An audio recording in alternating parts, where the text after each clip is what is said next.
Alright, this is gonna be a quick tutorial for Rockman Forte. I've already done a beginner tutorial for Rockman, and I figure why not just make one for Forte as well. I'm not gonna go so much in depth. I'm just gonna go over the strats I use because those are the ones I know. I might go over like some alternative strats, but mostly I'm just gonna go over my current strats just to save time. Hopefully this won't be longer than like 2 hours. I don't know though. Maybe if we pass 2 hours and I'm still in like Cold Man, then I might divide it into more parts.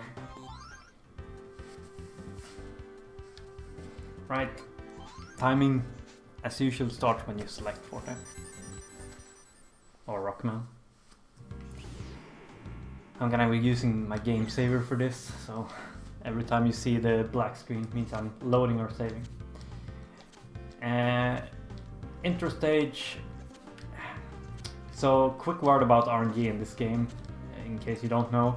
The RNG is not time based in this game, for the most part. It's based on events happening. One of those events are Forte firing his buster. Other might be like stage specific events, like in this stage it's every time a drill spawns or every time the rain on the final screen pushes you back, the RNG changes. Every time you get hit, I believe. Every time you shoot something, every time you kill something. Stuff like that. So what that means basically is that for this stage you can control the RNG up until the final screen, and then after that you're pretty much just lost.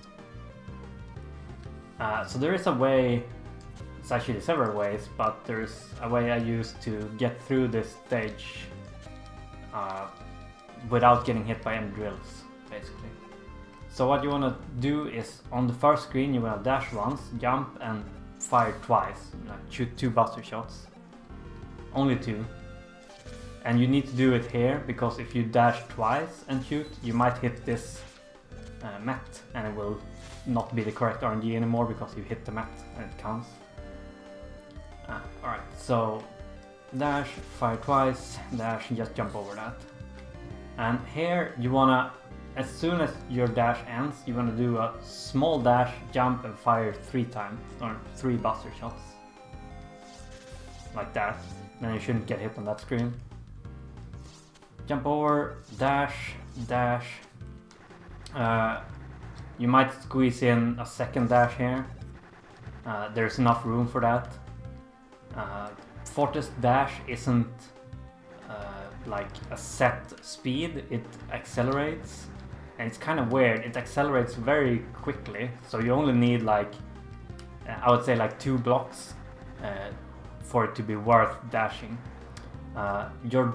Your dash jump speed is always the same.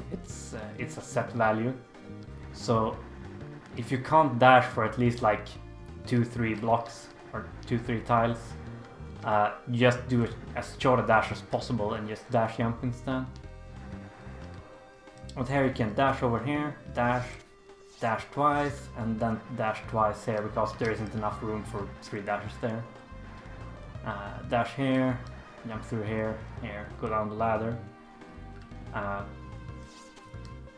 I like to usually jump through screen transitions, because in this game screen transition doesn't interrupt your dash. So you kind of have this awkward moment where you want to time the next dash, but you don't really know how far it's gonna dash. So that's why I like to jump through screen transitions in some places.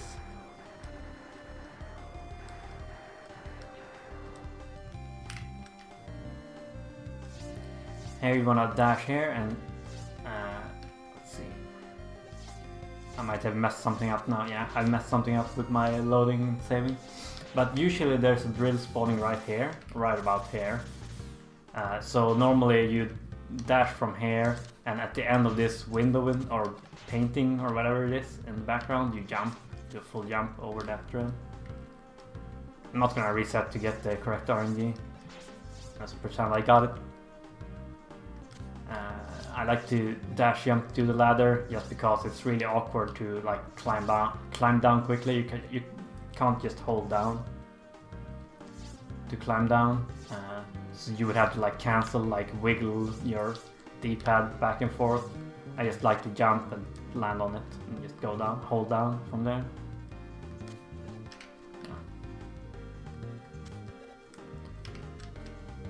Okay, so there's two strats here that I tend to like alternate between. One is faster but really stupid, saves like half a second. The other one is much easier, so I'm gonna go over that first. I'm gonna land here and you line up. Let's see, I have this nifty hand here.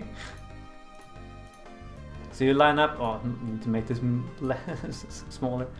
There's like this marking in the boat. You line up your foot against that, like that. As soon as you land on the platform here. And then once it's... Oh man, this is gonna be tough. Let's see if I can see it from here. Okay, and I have to multitask. So here, right around here, when the boat goes, or raft goes past, like there's one of these in the background. Once it goes past the right edge, like past, not just like a few pixels past, you can do a full dash jump. So right around there. It's awkward when you can't pause the game feed. Alright, so there. Then you're gonna land here without having to do a double jump. Double jump obviously just cuts out all of your speed, dash speed. So you wanna limit those. And then this should make this skip very easy. The longer you wait on this raft, the easier it will become.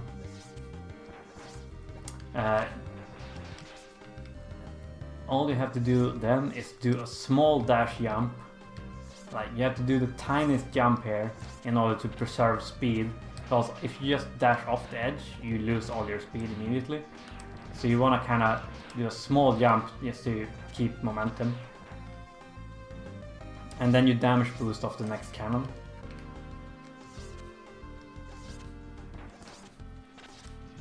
Training, and then two almost full jumps. And then it's the same thing here. I like to line up in the same way on the raft.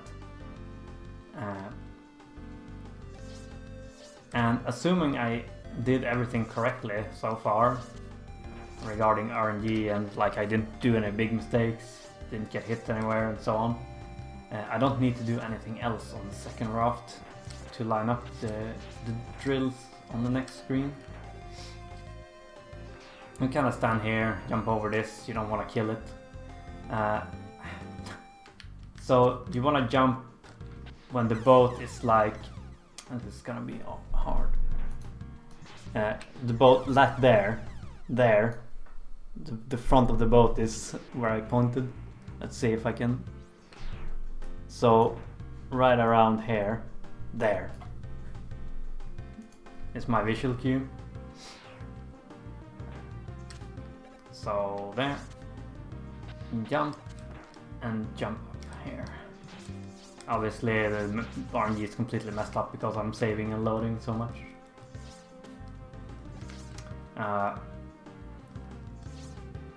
Okay. So here you can just mash dashing. Do a full jump, like right before you're about to hit this wall.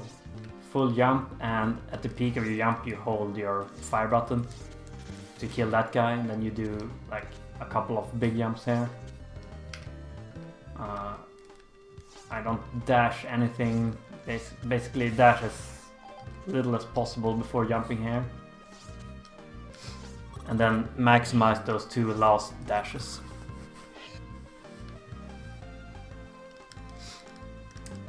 To skip this text faster, you hold start and alternate mash Y and B.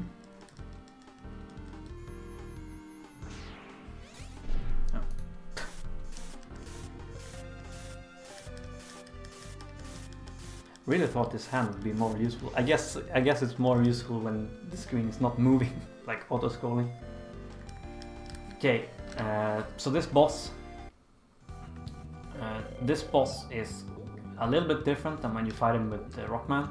You can see he closes almost immediately. Like as soon as you open him, he starts closing. And that's because you have auto fire and can just like hit him anyways. You don't have to charge up any buster shots or yeah. But what you want to do on this boss is actually every time he's vulnerable or he's about to be vulnerable, you want to start moving forward. So the shots are like clustered closer together.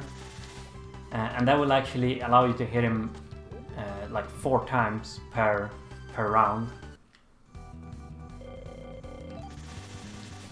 You can see I hit him 4 times there. If you don't do that, if you only do this, you can only hit him 3 times at most.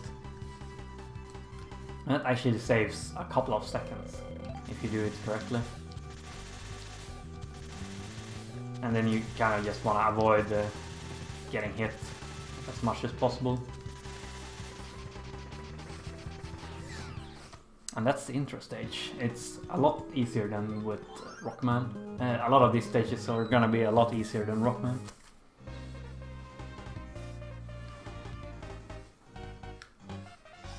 And then you go to Cold Man, because Cold Man, while he's the strongest, like on paper he's the strongest against Buster, but Ice Wall is such a useful weapon, so you just want to have Cold Man first, no matter what.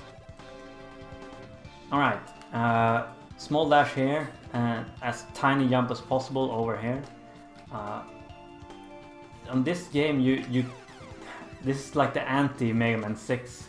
In this game you can kind of clip back onto edges most of the time. Like if you land on the very edge of something in like Mega Man 6, it will sometimes like just clip you off, almost goes through the platform. In this game it's the opposite. Like as long as you're kind of just moving towards the platform, it's very hard to just like clip off. You have to miss it quite a lot like that. So you can do like a very small, like almost like a 1-frame tap over this gap, for instance. As you're moving in midair, like every weapon with Forte forces you to stand still. Like I can't move now. I'm holding the D-pad. I can't move. But that doesn't happen when you're in midair. So when you're in midair here, you kind of just want to shoot that guy. Same here. Same. You can kill that guy. It's very hard. It's very hard to save time with. You kind of just jump over these two. Don't bother too much with like double jumping into the next screen. It doesn't spawn you higher. Like you can see, I just climbing up. I end up here, and if I like try to jump up, I still end up in the same spot. So you're just wasting time if you're trying to get like a big jump into the next screen. It doesn't work like Mega Man 1 and 2. You do want to grab the ladder as close to the top of the screen as possible though. So like a small double jump here is not bad. This screen, dash twice. Do like you dash jump here and you turn around and you jump over this bullet every time and just do a small dash jump from there. And just grab the ladder. Here, this screen, it is slower to damage boost through these than to kill them quickly. So you kind of just want to do this sort of thing.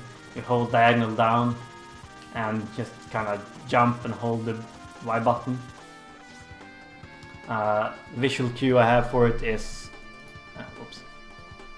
this thing in the background. Like around here I just start jumping and mashing.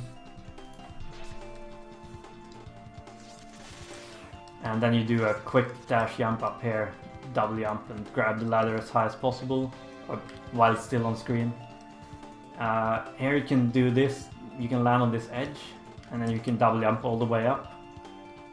You don't want to overshoot it, so you're spending too much time in midair. You kind of just want to do very quick jumps here.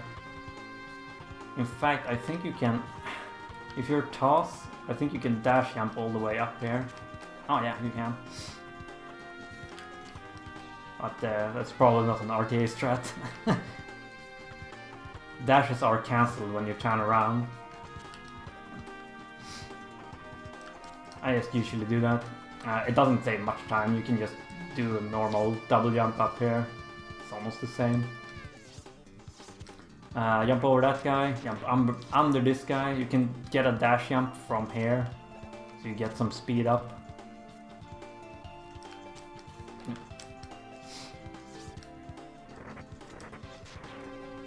Here you wanna do a full jump from around the middle of this platform, so you go cleanly over this part. It's slower to go the bottom path because you need to wait for this to break. You can just jump over it. You don't want to do that, you don't want to hit the edge up there. Oh. Hello? Okay.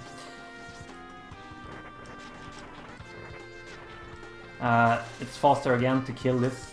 The bonus doesn't have that much HP, so as soon as you are about to land, you can just start holding the Y button and just do some small jumps forward.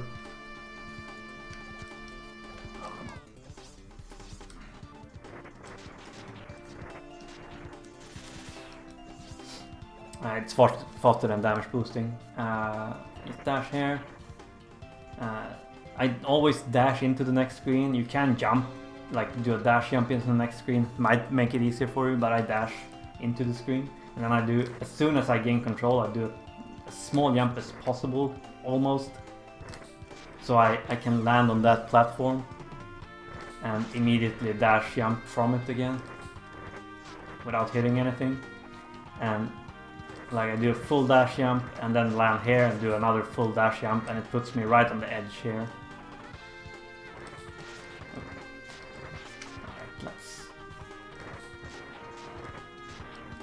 And then I just jump down here. You obviously always want to be jumping from edges. You never want to just dash down, even if you're going the other way. If you do a dash jump, you will like gain some momentum and land further into the screen here. So jump. Here it's faster if you do a small dash jump and just do a full dash jump, then you will like get a perfect corner jump here. So you land somewhere around here and then just like that. That's the fastest way of getting through the screen, as far as I know.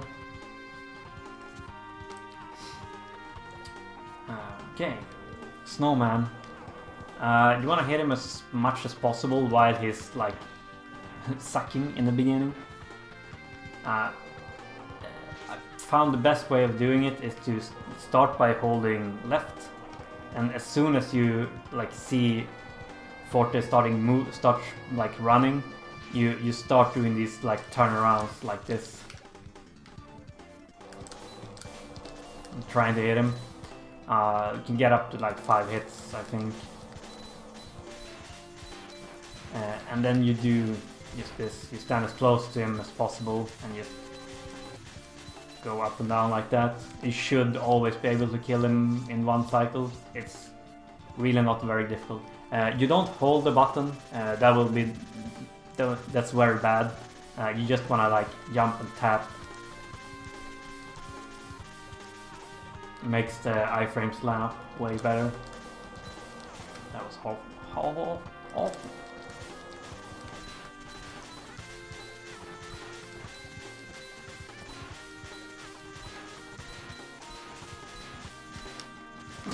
Miscounted.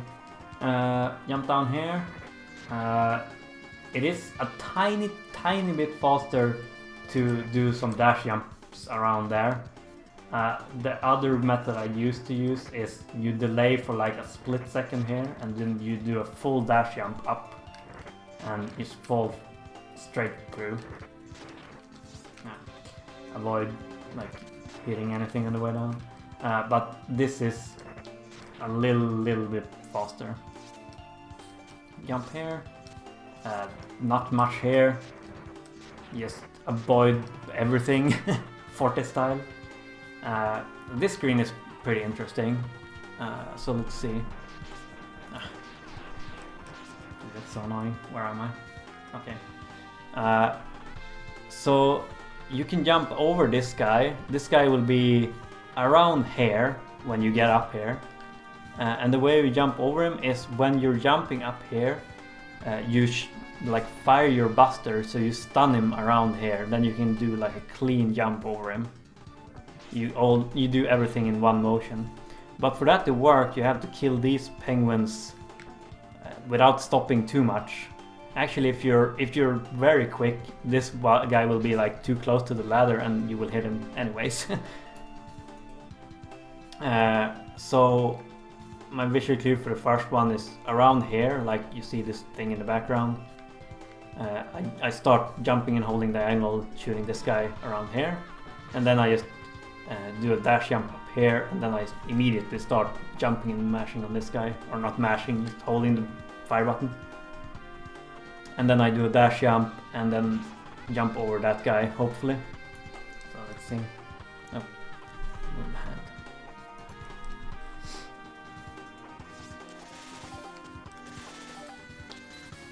Just like that. Here, around this line here, is where you can double jump up here without, well, while still gaining time.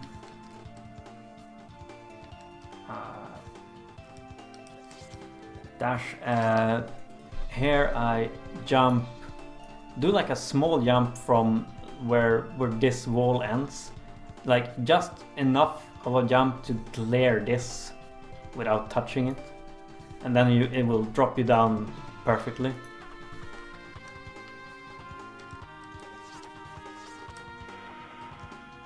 And then you just jump over, dash, and so on. Remember to dash as long as possible every time, or alternatively, if you can't dash for at least like 2-3 blocks, just do as short as possible dash and just do a dash jump instead.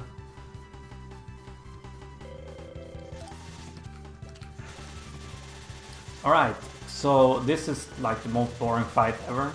You kind of just stand in his face. You can shoot through the ice wall, as you can see. Okay, so he has one thing he can do. I don't know how I'm gonna describe this. So, okay, he can jump after the second, third, or fourth ice wall he uses. So the first one is never gonna jump forward. After the second one, he can jump forward now, but he didn't. And now the third one, he can jump forward now, but he didn't. So now I know he's gonna jump forward now. And it's the same thing here. It goes back to 1, so he's not gonna jump now, never. And then he might jump now. He didn't. And he might jump now. He didn't. And then he's definitely gonna jump now. Unfortunately, or fortunately, once he's like past half health. Once he's past half health, I don't know, I'm using the hand now. I just like using it. He's gonna start spawning the clouds, and that kind of resets his jump pattern. When he spawns a cloud, his ice wall count or whatever starts from 0 again. And then the goal for the fight is generally just to spawn as few clouds as possible. And obviously, to avoid that, you just leave the first cloud alive for as long as possible. So you kind of just end up doing something like this. But you have to be careful. He can like jump into you here and completely mess you up. Usually I get 2 clouds, 2 or 3. 2 or 3 is fine. 1 is very good if you manage. It's like, it depends though if you manage to hit him without like losing too much non-iframes. It's a slightly more complicated fight than it looks like, but like just don't kill the clouds if you don't have to. If you're killing the clouds all the time, like as soon as they get close to you, you're gonna lose like 2-3 seconds versus like minimum effort of not killing them.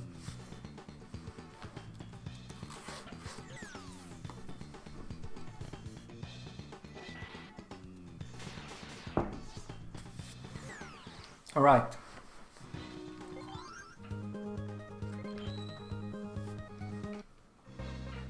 I'm gonna explain more about the dash and the dash jumps once we get the super dash.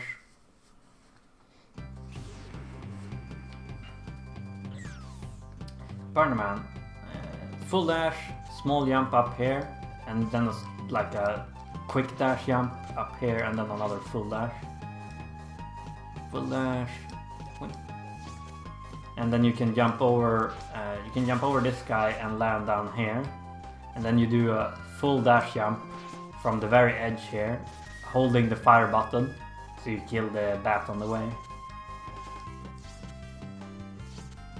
Like that. And then you go directly from here up to the ladder. Don't bother with like going like that, doesn't save any time, loses time.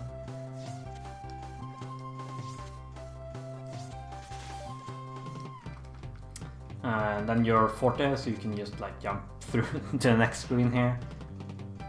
Just do a dash jump. If you missed the dash jump, oh yeah, by the way, I should mention, dash jumps are like a few blocks higher. I think it's like 1 or 2 tiles higher than a normal. So this is a normal jump, and then a dash jump is, yeah, I think it's 1 tile higher. And it's pretty significant. So here, if you don't dash jump, you need to double jump up here, which is a lot slower. Damage boost here, the ball does 4 damage, contact damage does 6, I think.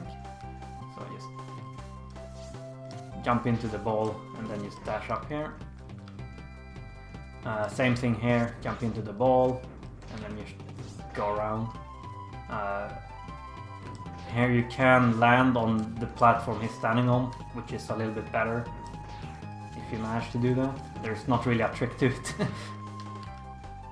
Here you can just go over this screen. Okay, climb.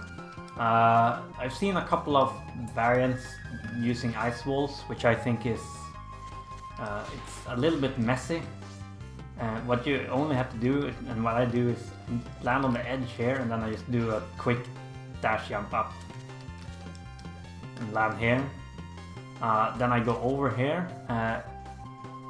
You can jump all the way up. It's pretty tricky, but you can jump all the way up here and land on this platform. But it doesn't really save any time because this frog is gonna be in the way. So you kind of have to delay awkwardly anyways. So I just like to jump, like do a quick dash jump over here and then do another quick dash jump straight up. Hi Creed. And land on the edge here, dash jump up here. And you want to go like 1 tile over, dash jump straight up, land here. And then you can do like another block over here and dash jump up here. Oops. Doesn't really matter if you get hit there. Then you land here, dash jump up here. Here you want to switch to the ice wall and just destroy that thing with the power of the ice wall. Oops.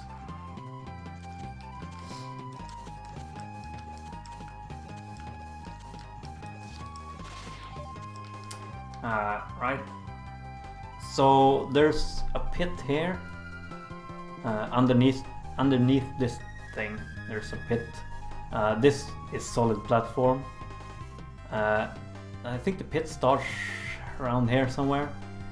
So an easy strat is just to dash over. As soon as you like see you drop, you can just do the tiniest double jump ever and just make it into this next platform and then just dash up. Slightly faster is if you like crush this thing with an ice wall.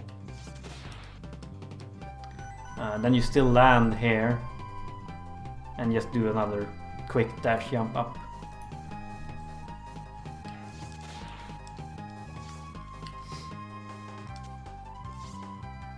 Here you have to delay a little bit, otherwise you're gonna hit this ball. If I just go, I'm gonna hit the ball. There's not really any good way other than using an ice wall that I found. And the ice wall is like, it's frames faster. I'm not sure if you have a spare ice wall here. As you can see, it's still very easy to get hit if you do that. So just do like a tiny delay and then just straight up here and just over to the ladder.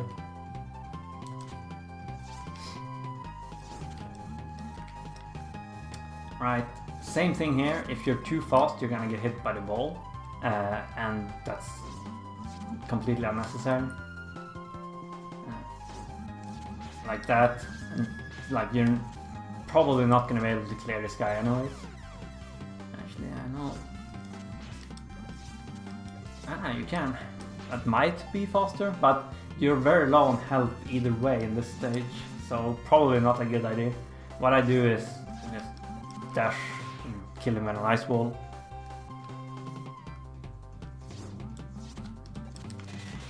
Very easy. You don't need to pick up these drops on the next screen, so you can just do a small jump and land on this platform, and then just dash straight through him. Don't bother. In general, there's no reason to bother with turning around, unless you can do it frame perfectly every time. There's no reason to try and turn around. I usually just mash dash instead once I'm hit.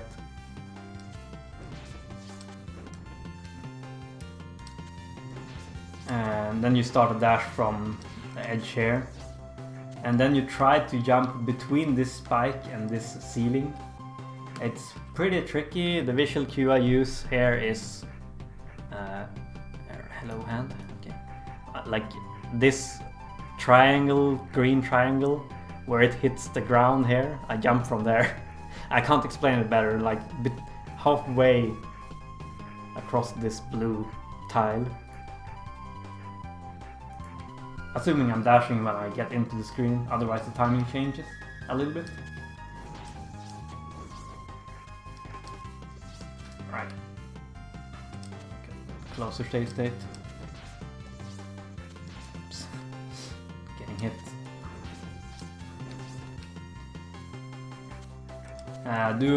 As soon as you land here, just do a quick dash jump in order to avoid that spike as well.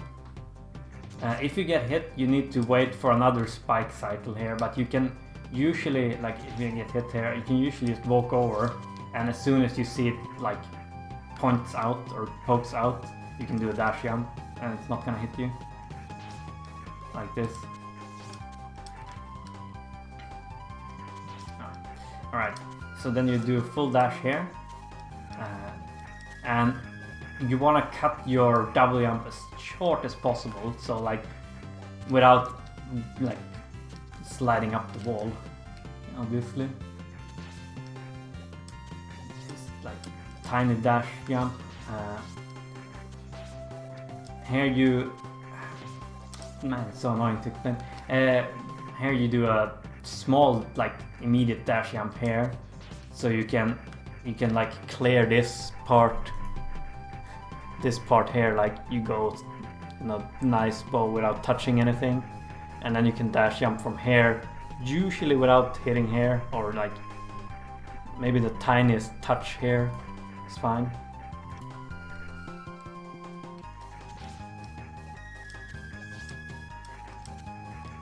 Like that. And here you do a full dash, and then you do a dash jump, and you do the tiniest double jump possible, and then you immediately dash, and sometimes you can do that without getting hit at all. Man, annoying save state. Alright, Sometimes you can clear that without getting hit, but don't worry if you get hit. You just go down here. You want to go to the right and get this health. You usually place an ice wall in this corner because it can't spawn a bird here, and we'll kill that. Assuming you didn't get hit anything extra, you can dash into this guy. You should have health for that. Otherwise, you just kind of wait for him to attack you and just like jump up and get hit.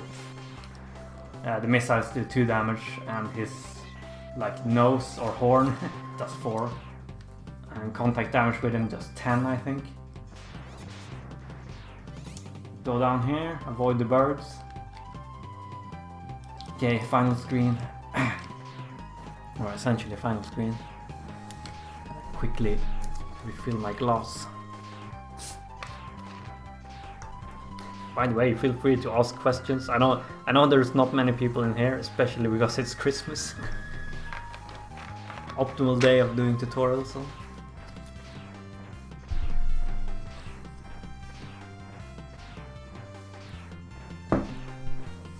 Alright. Final screen. You want to have enough HP so that you can damage boost once of a cannon here. And the cannons do 5 damage, I'm pretty sure. Contact, it's 5 or 6, can't really tell. And it's 6, okay, so you want to have at least 7 health. You start off here by, you do a dash jump from here.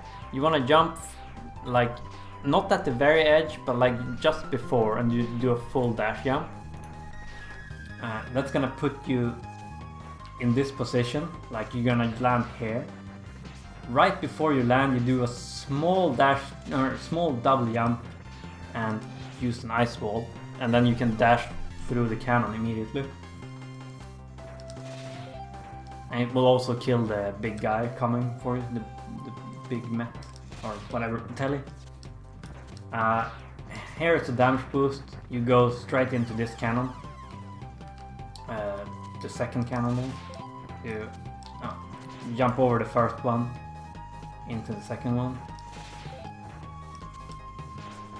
And then you just go, and it will despawn the second telly. And then since you're Forte, you don't really have to do anything else. You can just move through the rest of the screen. Jump over here, here. You can jump here. You can land here safely, by the way, and just jump up. It's a little bit slower than optimal. Let's see. So what I do is this. Smooth. Alright. You do like a ice wall jump mid-air there. It's not really that difficult. This is something you definitely want to learn if you're gonna play Forte. Landing on ice walls from the double jump. So essentially you just hit both Y and B at the same time when you're doing the double jump. And that will basically put you on the ice wall. I do a small roll, like very small roll, just to get a little bit extra height. Which is not really needed there, but I'm just too used to it now. Just go to the ladder. And the reason this is a little bit faster because you can dash from the ice wall again. The even faster method is doing this. This is very stupid.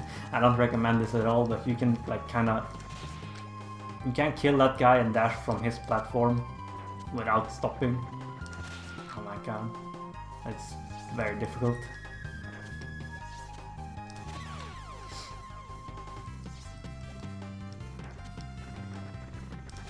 Like that. And then you switch to Buster on your way up here, and then while you're jumping up here you just hold the Y button and it will hit him once and you can just dash through him.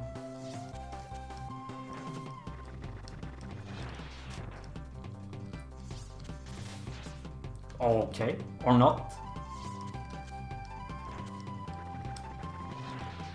Game works in mysterious ways. excuse me, that's not how this game works.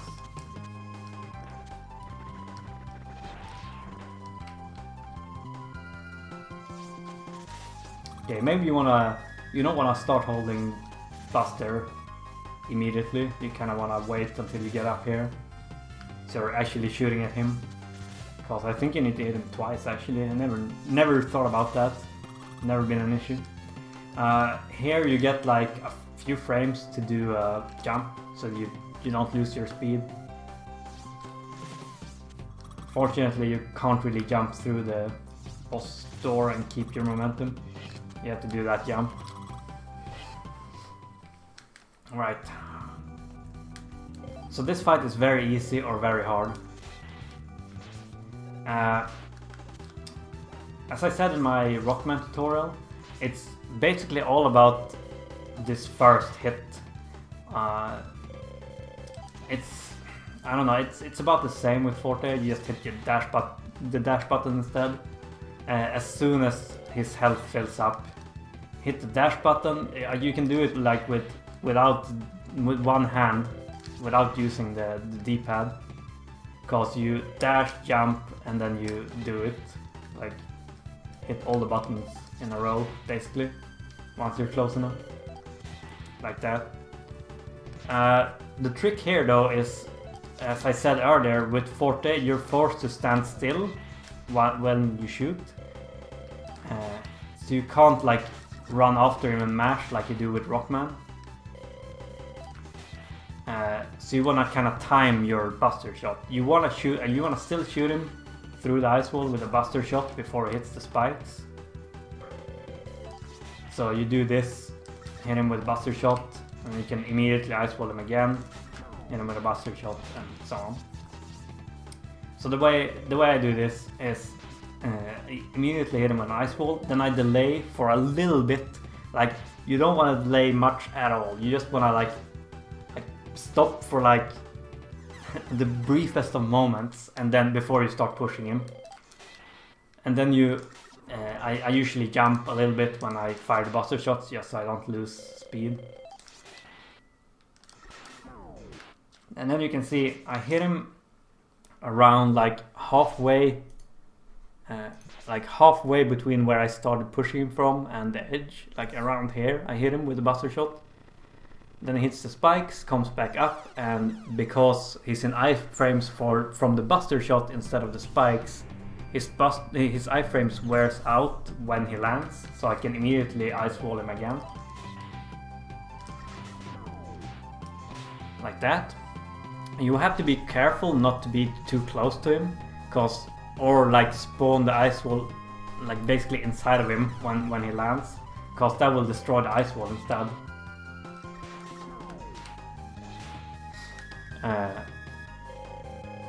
And after you have him the second time here, yeah. Okay, you wait for a little bit, like half a second, something like that, before you push him again.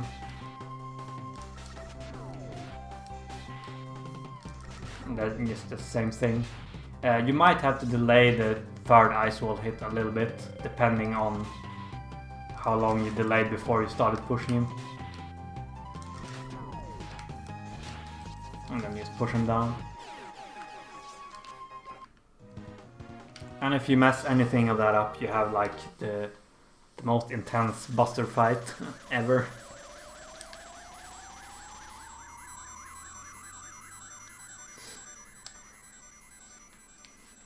It is a little bit trickier than with Rockman, but it's really not bad.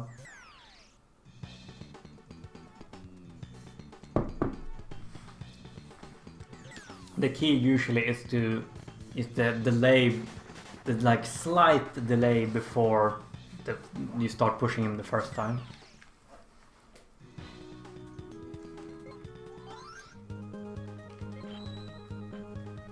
Right. So I'm still gonna explain my strats even at this stage, which includes the zip. So let's say, hope I can get the zip. Dash, fire Buster shots on the way up. That way you can dash from here. then you can land here without having to do a double jump. In the air here, or as soon as you hit that guy, really, you can switch to fire, which is 2 L presses. So hit that guy, 2 L presses. On the way down, you can start holding because it goes down first, and that way you will kill that guy. Kill that guy. Jump over here. 2 more L presses to and ice wall that guy in the face without losing any momentum.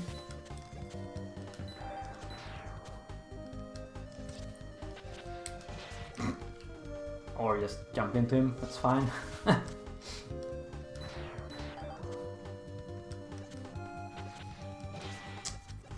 Dude,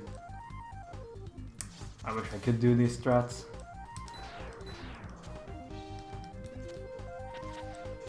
There is a slightly faster way of getting through the screen, but I'm not gonna go over it. Okay, so you jump out from your dash that you have from the previous screen, do an ice wall double jump there, land on this edge. Dash, full dash, and then you turn around, backwards damage boost of these spikes here, because then you can dash through that guy, ice wall that guy. You jump up so that the ice wall spawns inside the ceiling and disappears right away.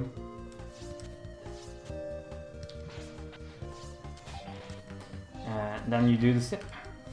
Nope. Alright, so brief explanation on the zip. I don't know all the details about it, but you wanna spawn the ice wall. The idea is basically, let's kill these. The idea is to have the ice wall like basically in this position, this far from the, maybe a little bit closer, like around there. You stand on it as far to the left as you can, and then like once it's close enough to the ceiling, you dash on it, and then at the end you jump and turn around at basically the same time, I think. It's like all muscle memory now, and it's gonna seem like it doesn't work until you get it the first time.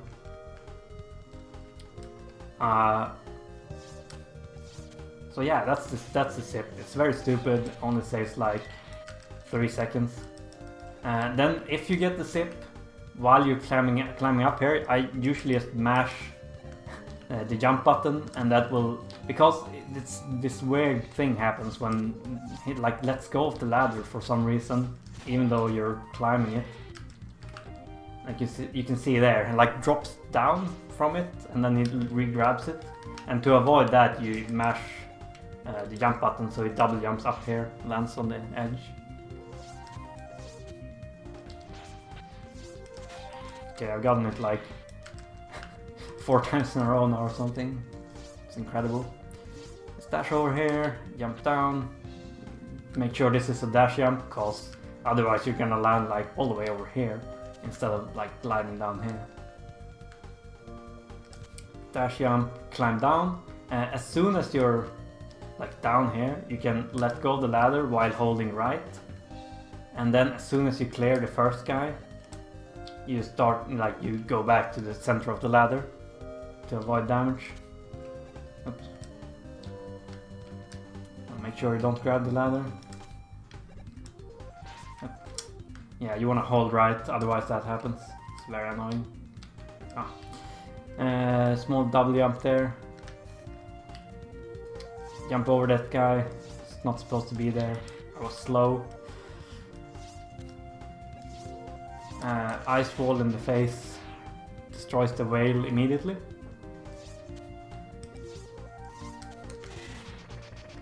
Okay. Here there's this thing. Oh, I still have the hand. Whoops. Anyways, there's this like crack, or yeah, between this block and this block, I guess. If you jump from right here, you do a full jump, you hit the ceiling like right here, like this corner, and if you continue holding jump, something magical happens. I jumped a little bit too early. Again, a little bit too early.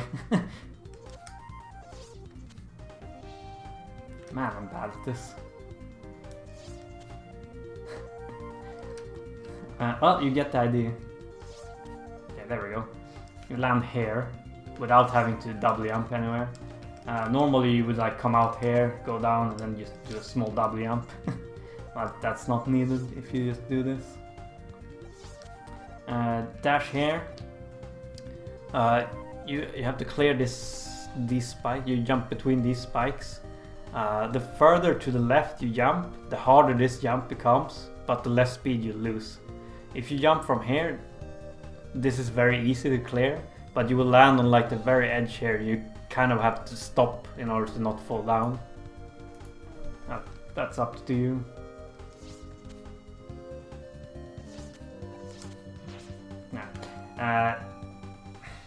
It's not the biggest deal if you get hit, I guess.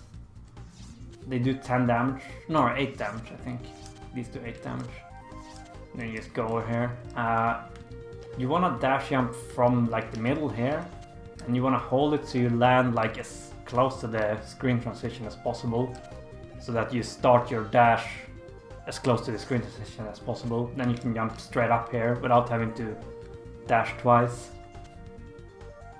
Saves a little bit of time. Oh. No big deal. Start out the fight here with a buster shot. Cause Wayburner does 3 damage to him, which will leave him with the 1 HP at the end, so you might as well fire buster shot in the beginning.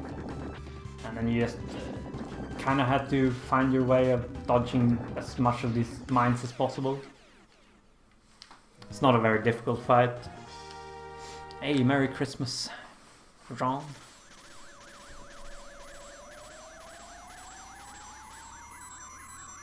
W3 to you too.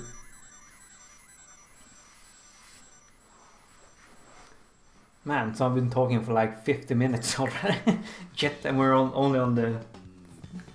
I guess we're on the 5th stage now. No, I'm not ready for ADDQ. Good thing it's not for another 2 weeks or so.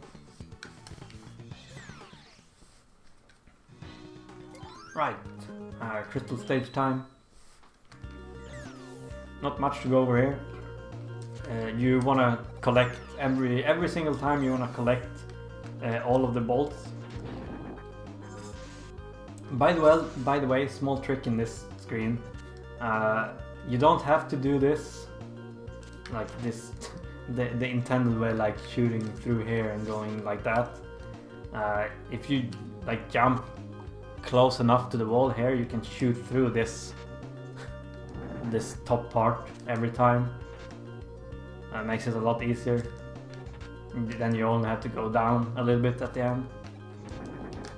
Anyways, get the bolt, go here, jump down 1. This is the fire room. Hold fire as you're spawning in, and then you just your forte, so you have to move a little bit forward to get that thing. Go over here. This is the ice. So just the smallest of notes. If you dash into a teleporter, you can see it kind of stops and walks into the teleporter. Like I'm only dashing now, but he like stops and walks halfway, and you can avoid this by dash jumping into the teleporter, like that. Probably smoother than that, like from here. You just go straight into the teleporter, save a few frames. Crush that with nice wall. With Rockman you can fire through this thing, but Forte is like too fat, so you can't quite do it. Not without having Tengu Blade at least. You can do this, which sometimes works, like that. But that's very stupid. I haven't found any good setup for it, so just do it the intended way and push the ice wall there. Get the bolt and go back out.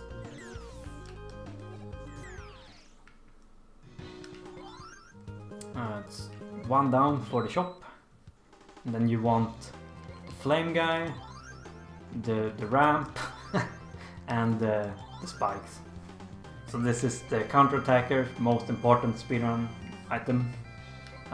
Super dash, which makes your dash longer. They don't make them... well, they make them longer and faster, but dash still takes the same amount of time, but takes you further. And then the spike guard. Alright, and then it's up, left, left, down, down. Simple menu. What's the dog for? What dog?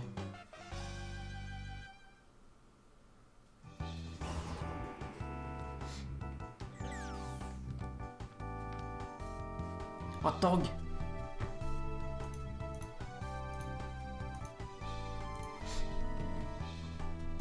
Anyways, Groundman stage.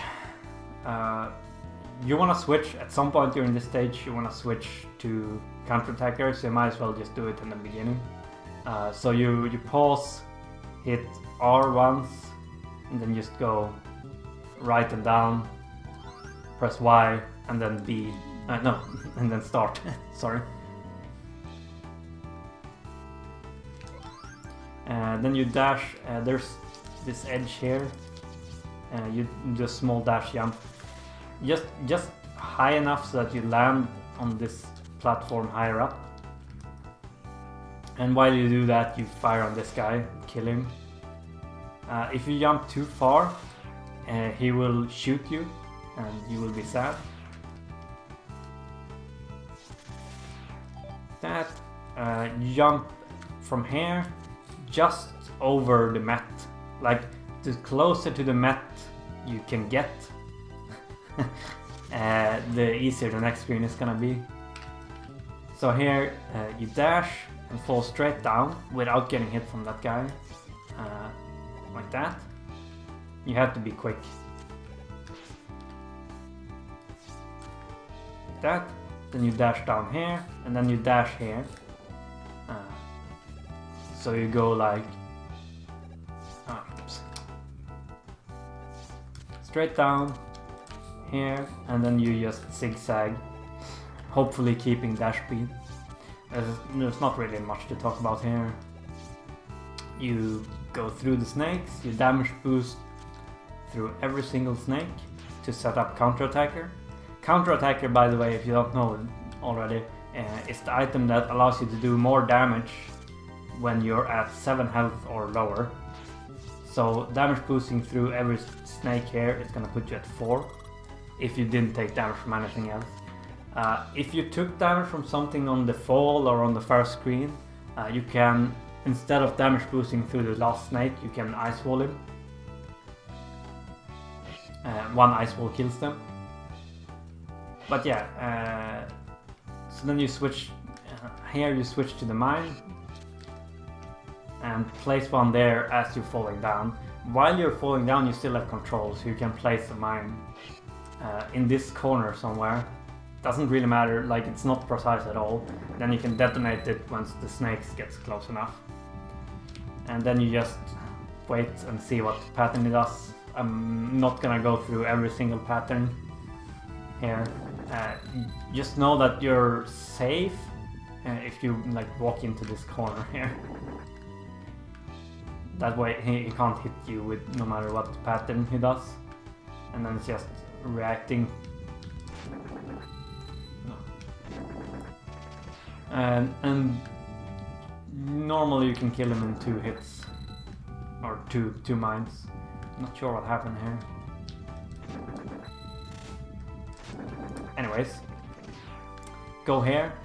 You might want to switch to Buster before entering this next screen, just to make it a little bit easier. You can jump like fairly early here, so you lose more speed, and then you will land right in, like right behind that guy. Oh, I didn't switch to. Oh, that's why I didn't switch to this. Then you will, like, if you jump as soon as possible, you land like behind that guy without getting hit, and you can just shoot him. Like that. You can jump all the way up here. During the double jump you hold fire, so you kill that guy, which is gonna be facing away from you. Like that. Up here, grab the ladder near the top here, so you can just climb up. Keep going back to the beginning. And here you climb up, kill that. Oh, smooth. Kill this guy. You can jump all the way up without grabbing the ladder. It's a little bit tight though, and it puts some stress at you on you. But yeah, you can do it. I usually don't. Just climb up the last way, the last little bit here, while switching to ice wall. Ice wall is just always one L press from Buster, anyways. So very easy to switch to. You place it there and like bonk your head while still standing on ice wall. I don't know exactly how this works. It just does. So you place the ice wall here, bonk your head, wait for it to open. And you can skip that last zigzag part. So it doesn't work without ice wall, in case you're gonna ask that. Like if you bonk your head, nothing happens. Oh. Yeah. Treble is not used in the speedrun. It's used a little bit in the like max percent when you get CDs. I'll one more time here. Switches to fire. Fire these.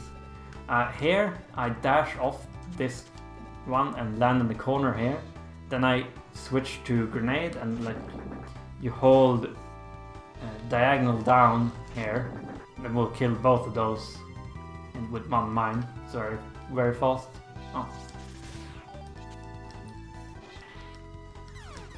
Oh yeah, a small note here. If you do this and do an ice wall, like sometimes he will throw a mine at you without you having really any option to dodge it. To avoid that, I usually just walk a little bit towards him before using the ice wall. Then he will always miss me if he decides to do that. So walk a little bit towards him, see if he missed me. Alright. Fire, mine. Go down. Here you can let go of the ladder immediately. You can press L2 more times to switch back to ice. And you do a double jump and let the ice wall push you down like that. Saves about a second and a half. This is not very hard, like using fire here without stopping. And it's about half a second faster than riding on an ice wall. So the only tricky part is the very beginning and the very end. Here you do a small, I do a small jump. Oops, smooth. Yeah, let's just move the game feed into the hand instead of other way around. I jump underneath, directly underneath where the snakes come out.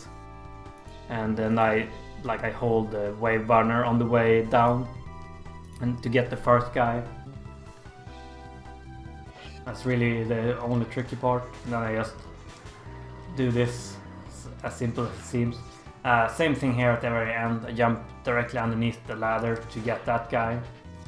And then I get the first two of these last three. Let's make a save here.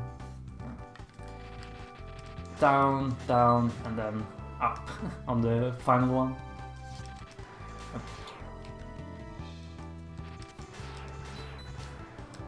Yeah, it's might take you once or twice before you get that done. It's really not very difficult. Alright, dash forward and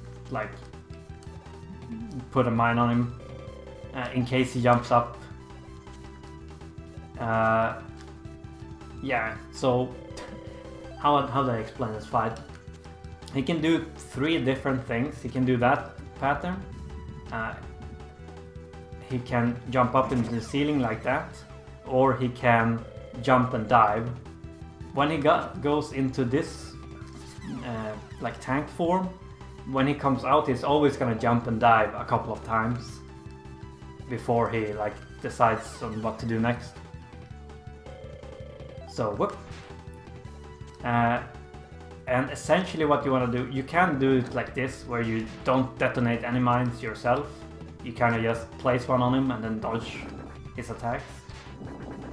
And that's the most safe way of doing it. And what I do is, I see, like as soon as I see he's not going into the ceiling, I detonate the mine, more or less. So here I can detonate it right away to get an extra hit on him, and then I can place another one while he's in tank form.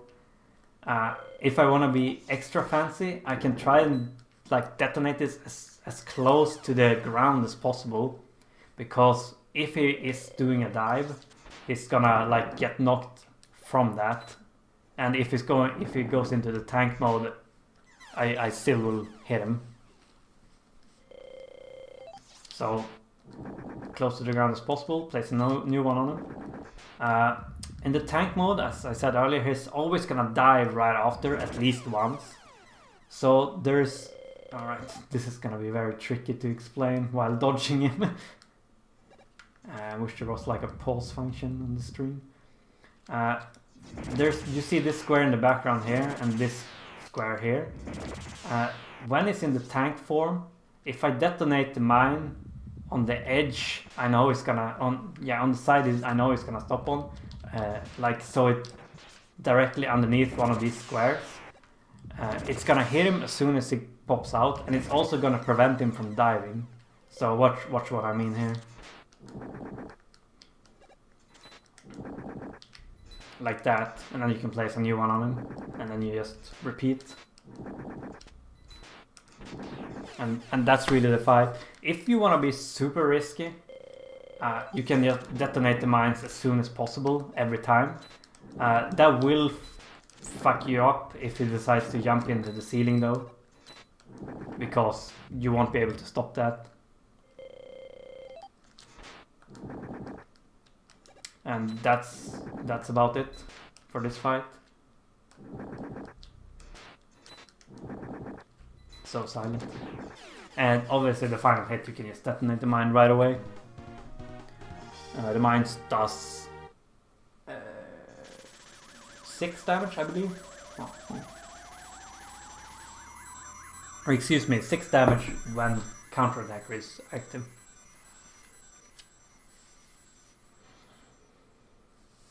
Hi, Kirsten. Right, got the music back. So the counterattacker just adds 2 damage to every attack you do.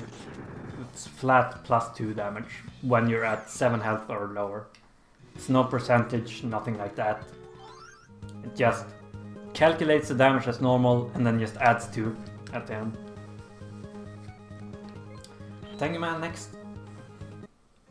So you might notice that I go the weakness order with Forte still. The zip route that you use with Rockman is... On paper it's faster by a few seconds, but in reality, no, not so far. There will have to be better zips discovered before the zip route is better. Oh, my bad. I loaded instead of saved. I have to watch this beautiful fight again.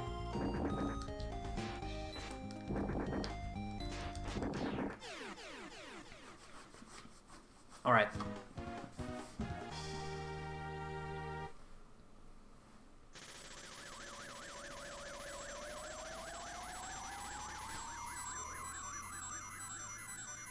Yeah.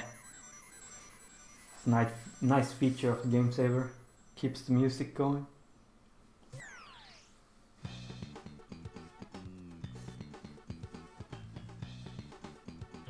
It's very annoying if you reload a save state when you have defeated the boss, because then you get that like weapon energy gathering sound all of the time, like looping.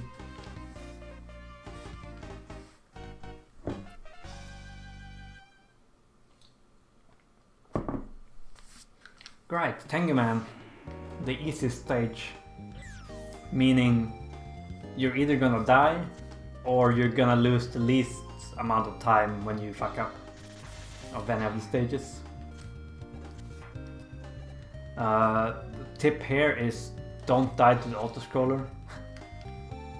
Don't die to the screen after the autoscroller, because it puts you back in the beginning.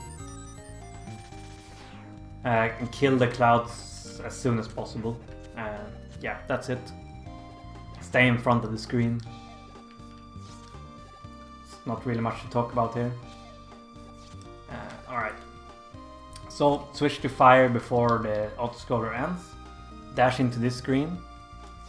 Alright. So here, jump.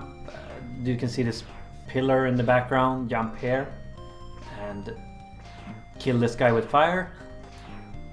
In order to like not lose any speed, dash here. Like that. You want to jump. Ideally, you want to jump all the way to this balloon. The safer way is just to jump to this platform that you can see. It's gonna cause some extra lag though, so if you can, you want to land on the balloon instead. It's kind of weird how that works out. And you hit L 3 times to switch back to Buster during that jump. You only really need fire for that cannon. When you jump down here, you like hold Y, so you get all those 3 birds. What am I doing? Alright.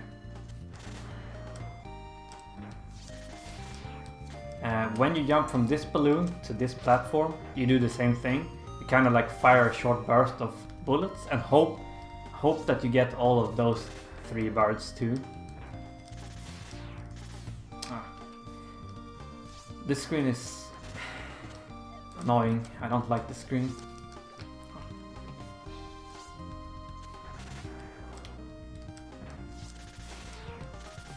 If you do, like, whether you do or not, you're gonna dash jump from this, and you're gonna try and go down here and do a small double jump up to this edge.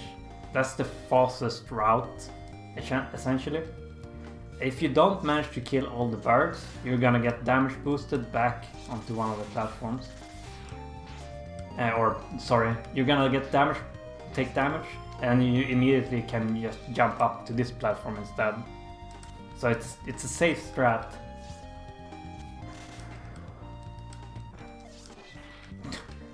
Oh man.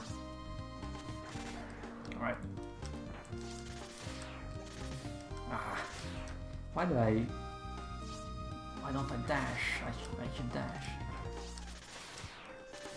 Yeah, like that.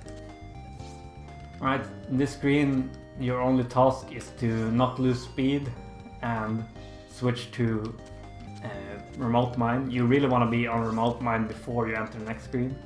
It's 3 L presses, I believe.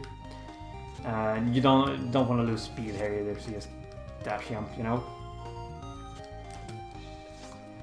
Here you hold diagonal up and just like place a mine underneath this guy as soon as possible, so you can kill him through the floor. And then you just wanna use a mine as soon as it becomes available. Use a mine on that guy too. It doesn't really matter if you get hit here. The clean dash jump through there, not like that. And here you wanna, on this screen, you wanna switch to fire. Fire is just 1 R press. Depending on what script you're using, that might be difficult though. So you can cycle all the way around. Damage boost through this guy. Small tip when you're damage boosting through something is to do like a jump into them because like if you just dash into something here, you will stand still until you dash again, obviously, because you're on the ground. But if you're in the air, like in the dash jump, you will still, like after you come out of the damage, you will still have your momentum. So it's a little bit easier to time, so that you don't lose too much frames not dashing. It also lines up a little bit better here. Here you land, you do a dash jump here, land here, as close to the mat as possible, like basically here. And then you do a quick dash jump and you can clear the mat most of the time. Oh.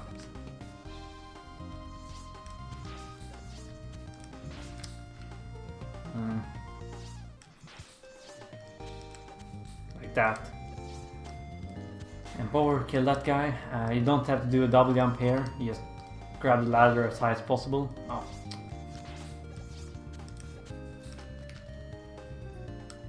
Oops. You switch back to mine and use them as soon as possible here. Those guys. L twice to switch back to Buster and kill that guy. Oops. Here you start setting up your HP for counterattacker. It's a very easy setup in this stage. You can basically be on full health here. Doesn't matter. So you just kill that guy. Then dash into the lowest cannon here and then jump over them. Like dash there, over them. And then you dash into this cannon. You don't want to jump too early here because you're gonna jump into the shot instead. That's bad for two reasons. It does less damage and it's gonna be slower on this screen for you. So you wanna like dash very close to it and jump onto it, and then you can land on the platform the cannon stands on. Just do a dash jump up the ladder, and you're here. Switch to drill. You can switch weapons during the boss loading. Okay, so you can do 2 normal hits on him, like non-critical hits on him, and still kill him in 4 hits. So you can see I'm clearly over 7 health, but I'm still gonna hit him and just walk into him until I'm lower than 7. So the way this fight works is basically the first hit. Normally, first hit, as soon as his health bar fills up, you do a full jump, and at the peak of your jump, you use a drill to get the first hit. And then once he falls to the ground, you walk so that he's like at the edge of the screen, and then you do this same thing again. As soon as he's like rises up and is at the peak, you do another full jump and use the weapon. That's it.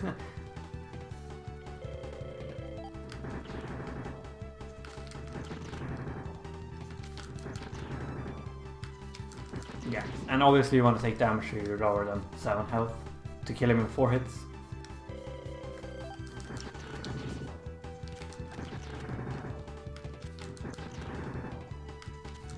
Yeah, it's very easy to get the hang of. If you're higher than 7, you can get the first hit a little bit quicker by like basically just dashing into him in the beginning and using a drill at the same time. That way you can hit him before it hits the top of the screen even. Like that. Save a few frames. Very easy boss. Even if you miss him once, it's very easy to just get back into the rhythm.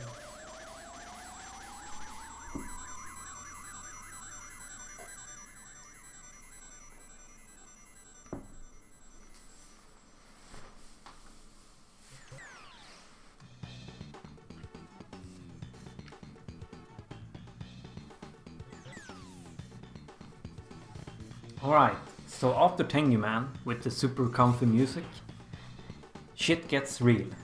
Like, now it gets really hard, really quick.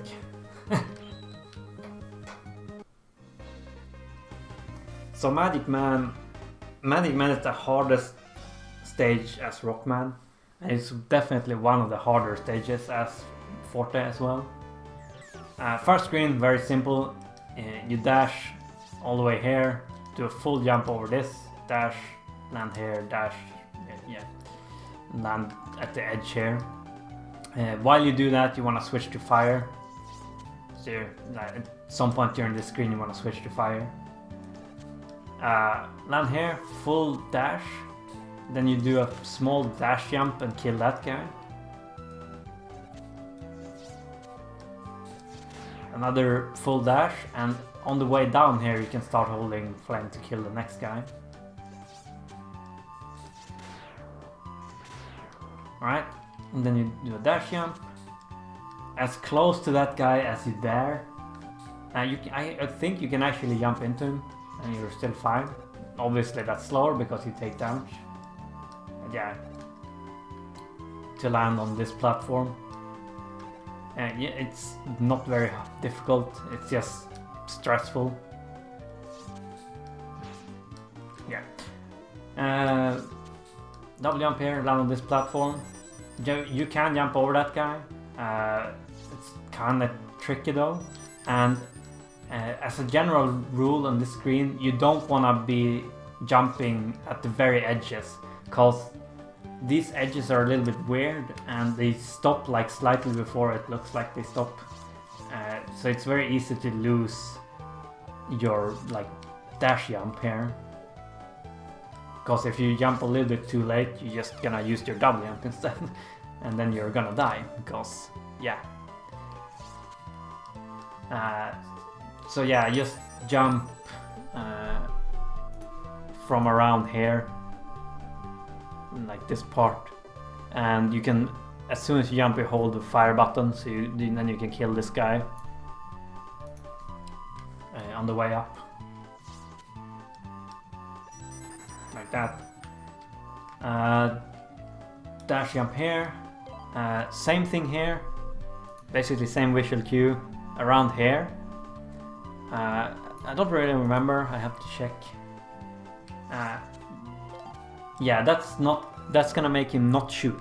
So if you jump a little bit later, he's gonna shoot. That might hit you and mess you up. Same if you jump too early, he's gonna shoot like later. So you wanna jump around here. It's not gonna shoot at all.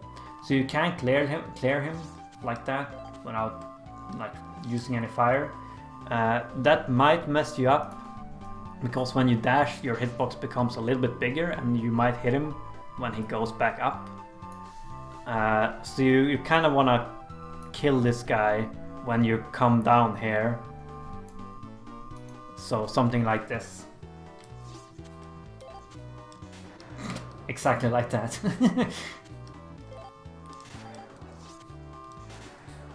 Maybe. It's up to you. I jumped too late there. Like that, and then you can kill that guy once you start dropping here. This jump might be a little bit scary too. Like, you might want to just do a small double jump here while killing that guy to be really safe. Yeah. And then you can just jump over that guy. It usually doesn't hit you.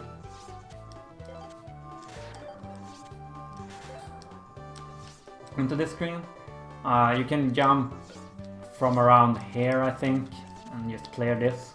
Yeah, you don't have to dash twice here normally. Usually when you get the feeling for this stage, you're usually gonna end up with too much health at the end. So it's not a bad idea to take like 3 hits from this guy. And obviously that guy's RNG. Here, still be on fire. Dash all the way, and from the edge here, jump and hold fire to kill that guy. like that. So there's 2 routes to this room really. Whoops. You can go here. You usually have to wait a little bit for this elevator to go down, or platform elevator, whatever. Like here. And then you can go. The slightly faster strat is the damage boost from this guy. You want to make sure you don't activate your spike guard over there, because you need it later. So just jump out as soon as possible. I always damage boost, like I go straight into the sniper yo at the end of the screen, because it sets up the other dash very nicely. Okay, from there, boost into that guy. Yeah, it sets up the dash so you dash right before the screen transition.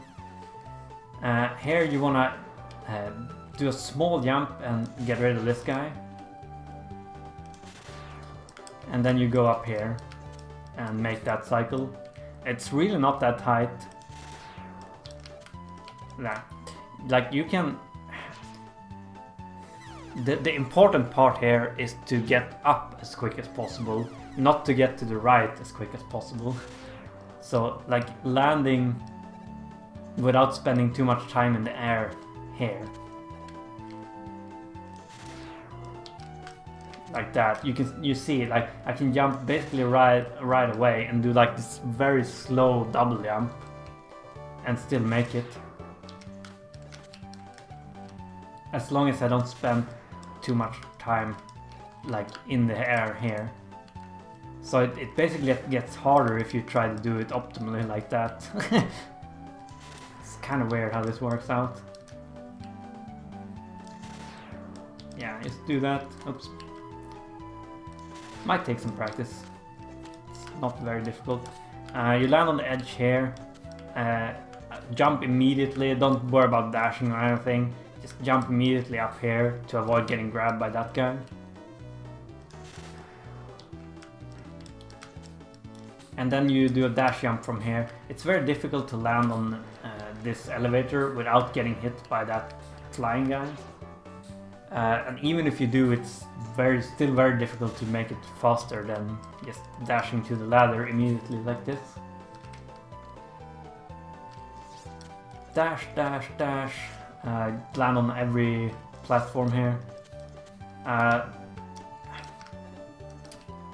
The small guys are a little bit random, but they're always gonna move so that certain spots are open in the beginning, like no matter what. So here you can always jump over this first guy and dash from here, and then you can dash from here, land there. Okay, next screen. You see this window? This window?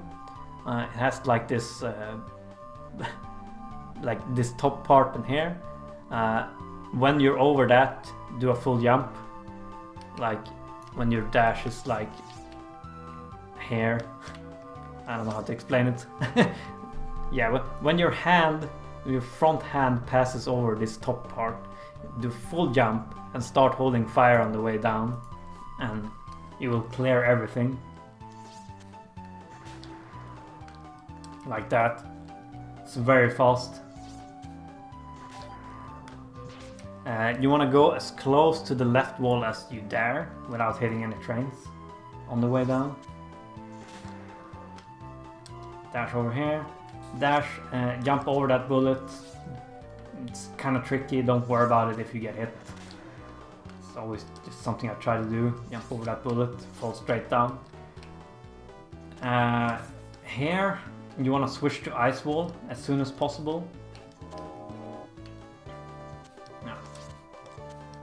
If you're on very high health, you can take damage from these spikes. The spikes do like 8, I think. They do a lot of damage at least. Oh, they do more than 8. They do like 10. Wait, am I at 8? I'm at 8 health. Might do 8. Yeah. But yeah, if you're like above half health, you wanna take damage from these spikes. Otherwise you can just like damage boost through here. You can, if you're already on critical and don't want to take any more damage, you can just kill that guy. But if at any point you're not on critical on the screen, just damage boost here. You can kill that guy. Oh yeah, you want to switch to Ice Wall. Switch to Ice Wall. Okay. Boost here.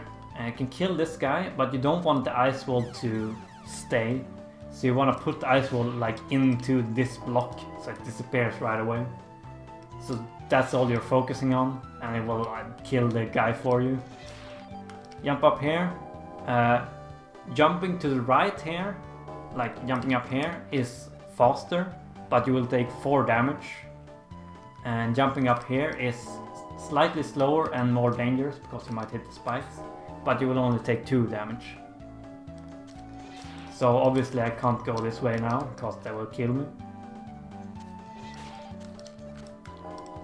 Dude, I can't go either way because I'm down.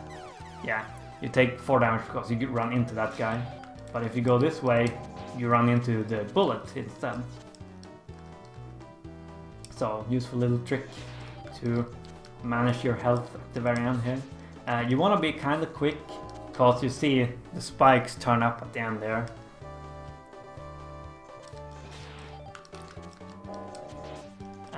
There is a faster way through this, but it's so stupid. It's basically you do this perfect dash double jump here up until like a perfect ice wall, and you can make that jump. But yeah, I don't go for it. It's so rare that I get it. And it's nice to be able to take some damage there at least, most of the time. Okay, this screen, as soon as you're high enough so that you're comfortable, do a like full double jump up the ladder, because it's a little bit faster. And then it will line up so that you can kill this guy immediately with an ice wall. It looks a little bit scary, and it is, but it's really not that difficult. It's just scary. Also, if you do a perfect dash jump, you can clear that without having to do a double jump. Yeah, perfect is the right word. Alright, so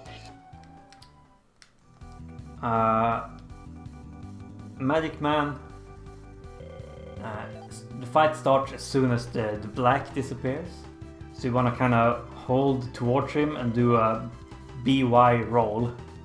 So you do like this jump towards him and use the weapon. And then you can just stun lock him. So all you do in this fight is a little bit trickier as Forte because it forces you to stand still when you use the weapons. But you're just like jumping back and forth here and using Tengu Man on the way down every time. So you go towards him in the beginning and then you like jump. It will magically dodge all of his attacks if you just do that. Very simple boss that becomes basically impossible if you miss a stun.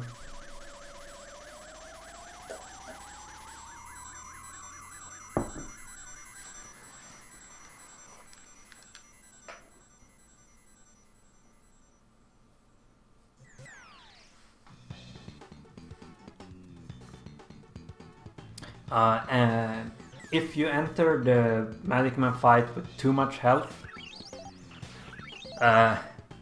instead of doing like a jump attack towards him in the beginning, you can just dash into him instead. Does the same amount of damage, and you will take damage as well. So now it's Astro and Dynamo left for the Road Masters.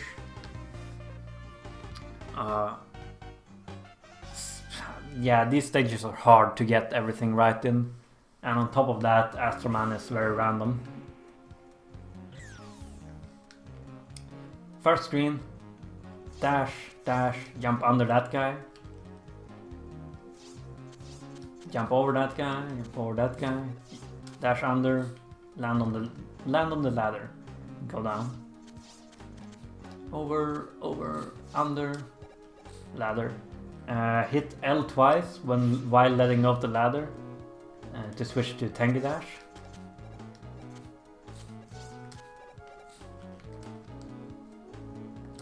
Just do a Tengu dash and fall down here.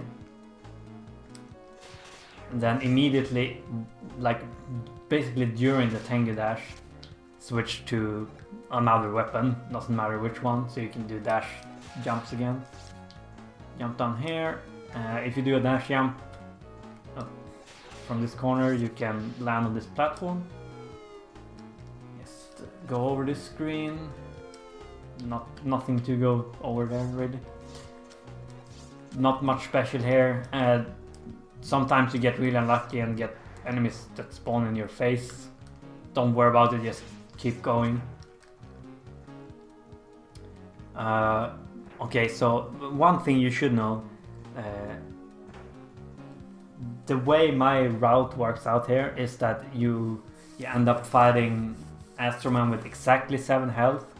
So if you get hit on the first 2 screens there, you kind of want to adjust the damage you take afterwards. But if all goes to plan, this is the first time you take damage. It does 2 damage. Like dash jump into that guy and avoid damage from the second guy by just going as quickly as possible. Again, a dash jump helps out here. So you don't have to time the next dash, really. You can just go like this, but it's just a small percentage harder. Anyways, this part, this clip doesn't really do much if you get a good pattern from this guy. A good pattern is any pattern where you don't have to move backwards in the room. I didn't really see it, but I think it was like, yeah, I didn't see it, but if you just go like this,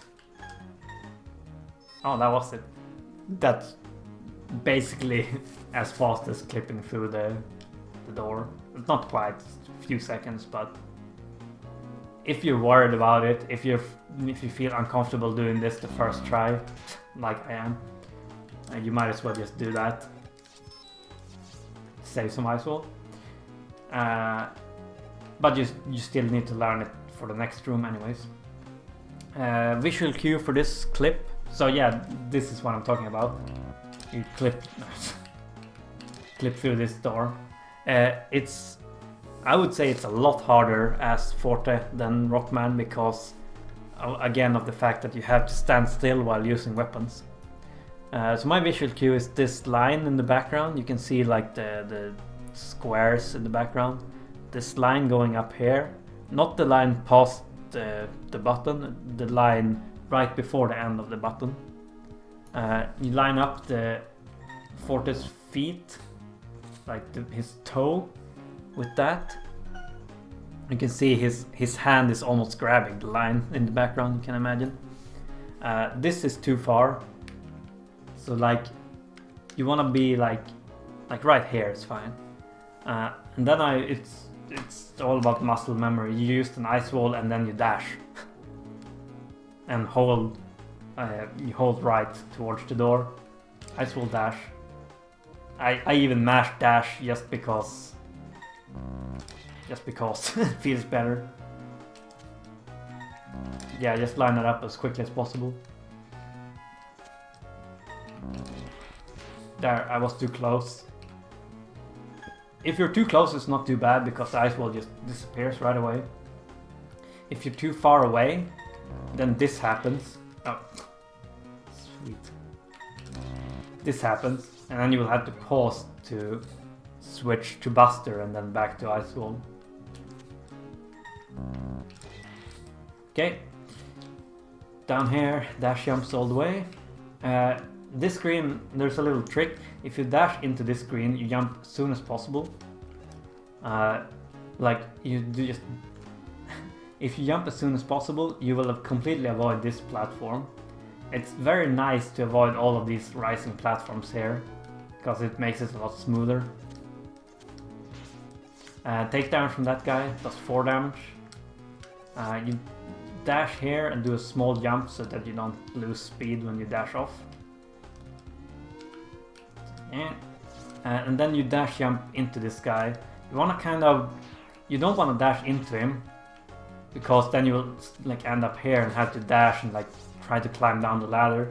It's much smoother if you dash jump into him a little bit like off the ground, because then you can steer the rest of the dash jump so that you land right on top of the ladder.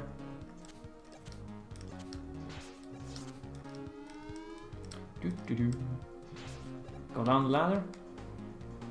Dash jump, dash jump. You want to take damage from this guy with the dash jump so that you lose as little speed as possible. Like that. Go up here. There's a few safe ways of doing this. It's really not too difficult to do this. Just 4 ice wall jumps in a row. Some of them, like, I'm not sure. I think some of them has to be dash jumps at least. You can't get away with only double jumps here if you want to do this strat. Otherwise, you can just jump up here first and then do, like just go from there. Saves 1 ice wall if you're low on ice walls. You can even, like, if you're normal speed up here, you're gonna catch this pattern right away, and you can just like do the thing the intended way from here. Just go up here. But yeah, whatever you're comfortable with. I like doing this. This is my strength. Yeah, and as I said, when you land on the ice wall, you want to do a dash before you jump up to the next one. It's all muscle memory, basically.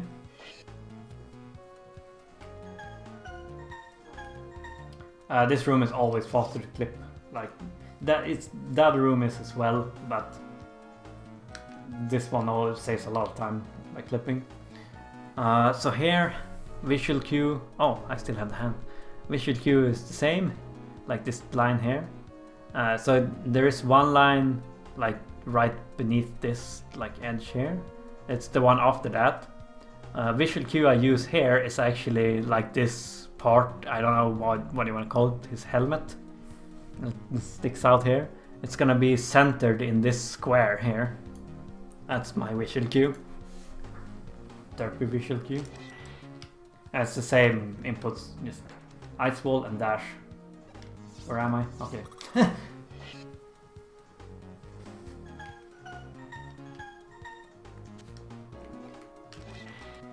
Right. This room, dash and jump over, so you don't have to slow down. Jump over that, jump here, and then here you wanna dash. Like here you can dash over without having to jump. So knowing that, oops. You wanna land as far to the left as possible here, do a dash, and in the middle here you turn around so you get backwards boosted from that guy coming down. Something like that. Because you want to take damage from him in order to set up critical. Here you do a small jump to avoid the first rising platform, this one. So just do a small jump over it, like underneath that guy as well, and then trigger this. The goal here is to trigger this rising platform as soon as possible. And once you have, you can take damage from that guy to put you in on exactly 7 health. And then you can jump. Let's see, hand is very useful here. Like 1 block below here, somewhere around here, you can, when the platform is here, you can dash jump all the way up here. Oh, oops. And just dash jump, go around. Alright. Fighting him with magic card, which is his weakness, obviously. So yeah, this fight is a little bit random. I can't really explain it better than just practice it. He's invulnerable when he summons these guys, but you can hit him between each time if you just stand close enough to him and like mash up, basically. And that's the slowest pattern.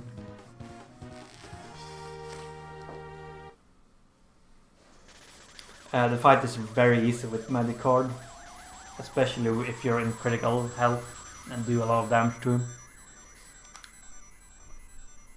Oh, I still have the hand.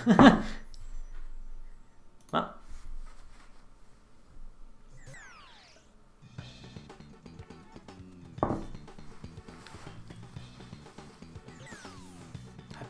Have to remember to hide the hand. So overall, that stage isn't very interesting. It's just a little bit annoying, and you have to get the clips right away, otherwise you lose time. Final Roadmaster. This stage is a lot more interesting. I would say this is the hardest one to do correctly of all the Roadmasters. So there's a few different strats in the first room here. If they have trouble, yeah, okay, yeah. So one of Astroman's pattern is the copy vision, like he spawns 2 copies of himself in the upper corners. You can kill those with 1 magic card if you have trouble like dodging them. Normally you can kill him before he spawns the second one anyways, if he does that pattern. So just focus on hitting him and stunning him every time as soon as you can. This is the strat I use. This is the smoothest one, I know. There is one, like I just use Buster on the first screen here. So I do this, normal jump, kill that, and dash from here. Kill that guy, kill those on the way up. So these blocks take 3 hits, but they don't have shared HP. So if I hit this one twice, I can hit this one twice, and this one twice, and so on. But yeah, so you wanna like focus all of your shots in one place. So 3 hits on that, 3 hits on this lower one, and then you just go through the screen. Very easy. You can use Ice Wall, you just go straight through. That's tricky and really not that much faster. It looks a lot faster, but it's not. And what can happen, and often happens, is that you kind of get stuck a little bit, and like worst case you lose the spike guard here, which is really bad. But yeah, I like Buster here. Go up here because you're Forte and can't go the other way. So here, drop off the ladder and then you do a dash jump and take damage. Then you still have dash speed so you can navigate down. After you've taken damage here, you wanna hit L 3 times, so you switch to Tengu Blade while falling. Then you jump and like slash that, and then you land on this pillar as it this is getting destroyed. And then you do another jump and land as far right here as possible, dash to go down.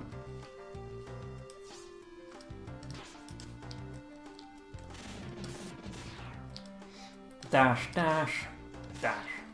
And jump and slash that thing and land here. Then immediately once you've done that, you switch to another weapon. So you want to get to Ice Wall as quickly as possible here.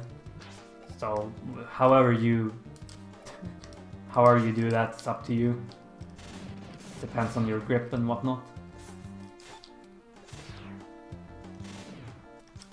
Okay, so you wanna get to Ice Wall, as I said. I'm just gonna switch to it here. Dash jump from here. Dash jump from like not quite the edge here, because then you will miss here, probably. But like a little bit into the edge there, and then you will clear that guy. That guy will always like use his fire as you're going over him. So if you jump from too close, you will get hit. It's unnecessary. There. And then you land at the very edge here. Oops. And now we sip. I'm not gonna go over the alternative strats. I'm gonna go over the sips. So the first sip, the issue with sipping here is that, okay, let's go back. I'm gonna explain how to do the sips first. The idea here is you use an ice wall, and then as you're standing on a conveyor belt, once it hits you in the head, as it's hitting you in the head, you jump up into it, and it pushes you down into the conveyor belt. So like this. Exactly. Like that. But the issue with this is that like 9 times out of 9.1 you're gonna end up to the left of the ice wall, which means that you can't do this because the ice wall is blocking you. So I'm gonna try and show that. Oh, man, it's really not that difficult. Okay. Of course. This game is silly. Dude, stop. Dude.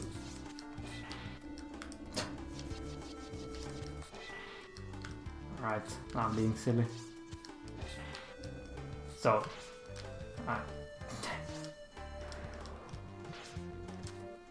here we go. So I can't dash through this. The ice wall just keeps blocking me. So what you want to do, as I said, like 9 times out of 10, you want to despawn the ice wall as quickly as possible. So a really nice setup on the first sip here is you dash here, your dash ends around here.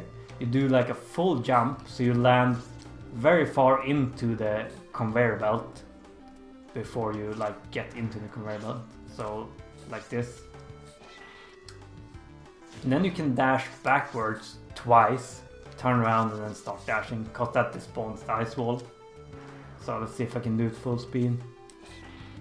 Of course not.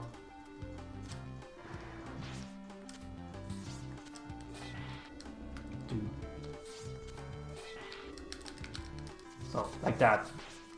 Then you dash, you start falling down, you double jump out to save yourself. You dash here. If you're fast enough, you can like dash under here and clear the fire guy that's coming for you. Oh, okay. Like that.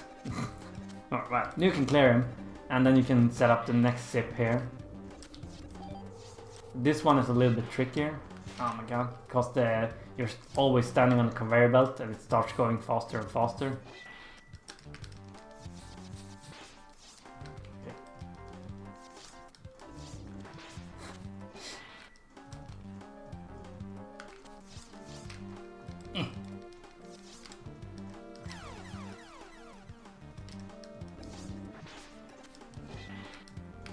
Okay, so here you can't dash back and despawn it, usually. One dash isn't enough to like off-screen it. So what you have to do is you have to start, like you have to push it so it starts going to the right, and then you can like dash away from it and despawn it. Oh my god, why is this giving me so much trouble? Like that. It's a little bit awkward to do fast. Then you go up here. Going to the right here is faster, so you want to do that. Like just jump up into this guy and go over the next guy. During this, you want to get ready to switch to Tengu Blade. So here you wanna jump from the middle of this platform up here, and during the jump you switch to Tengu Blade so you can Tengu slash this guy before landing on the platform up here.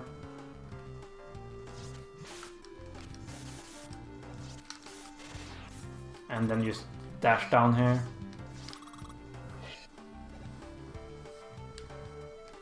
Right. You can, you can skip this boss by clipping through the door, as with the Simon Says rooms. So there is a visual cue. I also have a setup for doing it like in one motion, but the visual cue is this green thing in the background. Your head, like the front of your face, is gonna like barely touch that green thing. See if I can line it up. No, that wasn't my face. Yeah. Oh, I guess it's your hand. Your hand is gonna barely touch the green thing. If you want to do like a... I can't remember my visual cues. Okay, your face or your hand, whatever. Something like this. You can go through it. My setup for the in one motion is you dash, then as soon as you like pass through here, pass through the gray thing in the background here, like here, your head is around here. You do a small jump and like immediately use an ice wall. See, like you do a dash wall. Dash wall, yeah, that's a good name. Dash jump, ice wall, and then just pushes you through immediately. See if I can, like that.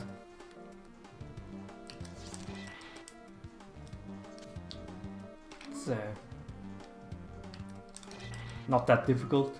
I still like mash the dash button after I've landed as well. Here, just to make sure.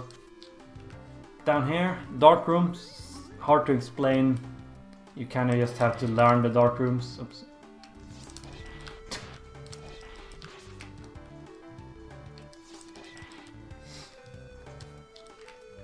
So here you just dash, there's a platform in the middle here. You dash from that into the next room. You dash here, jump all the way down here. You can kind of see actually how that room looks, what it looks like. So you want to like find the pit there. Just do a quick dash jump, fall down. Here you hold left and then you hold right. And here you dash around this thing here. You can see what it looks like now. There's spikes here, so don't hit those. You just go around down here.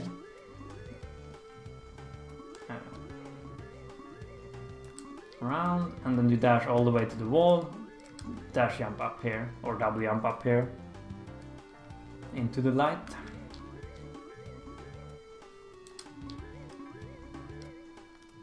You never have to pick up the health. Just do a clean, nice clean dash jump over all of that screen.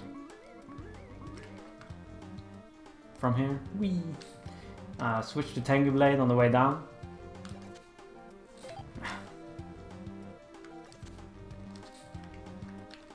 Here you don't want to start Tengu dashing right away because this guy will hit you like that. So you walk forward like a tile and then you do it. After the first two, you switch to another weapon so you can do dash jumps again.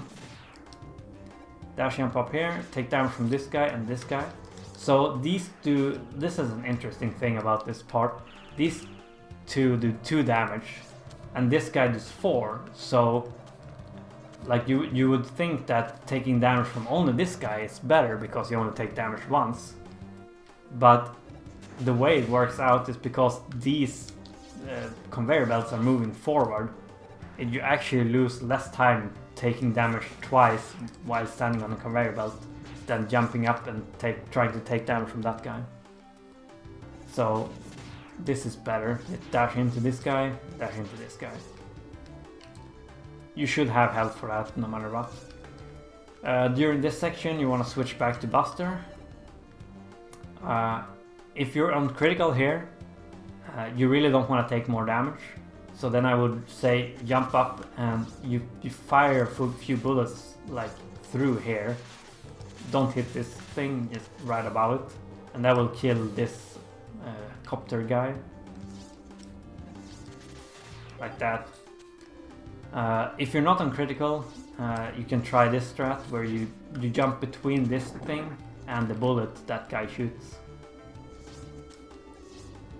Like that, and you just do another dash jump there.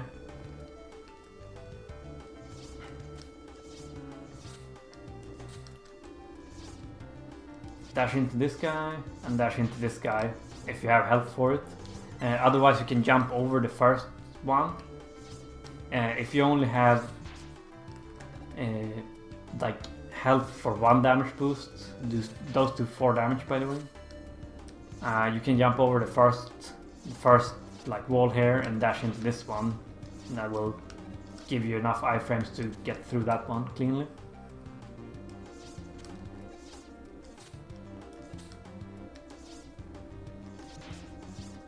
And then here you fire a few buster shots on the way up. Here you should be in critical.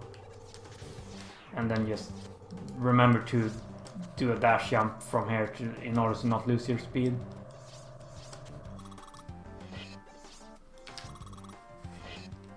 Alright. So, copy vision. You place the first copy vision. By the way, this fight doesn't start when the health fills up. It's one of the weird fights. He does this kind of taunt in the beginning, if you see. As soon as he goes back to normal, the fight has started. So even he doesn't move right away, but the fight has started. See, I can hit him. Yeah. So you want to place, as soon as he goes back to normal, you place the first one where you stand. Then it's very important that you dash in front of it, so he lands his jump there, like in front of the copy vision, so he takes damage twice from the same guy. Then you just avoid him, and then you see what pattern it does. So this pattern, this is the most dangerous one to avoid. Let's see if I can. So you immediately cancel. Basically, as soon as you see him jump over, then you know it's this pattern. So you immediately cancel the copy vision by pressing L or R. Oops.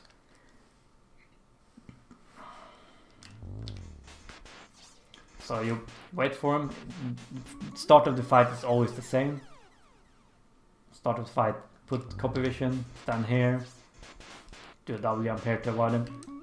Jumps over, place the copy vision in the middle, and then since you can't get under. With Rockman you can glide or slide under one of the bolts here, like this one, but you can't do that as Forte. So what you want to do is you want to place the copy vision in the middle, and then you stand on it, like going slightly back and forth, because as long as there's a copy vision on screen, every attack, every enemy will aim for that instead of Forte. So as long as you're standing very close to it, you can avoid all the damage.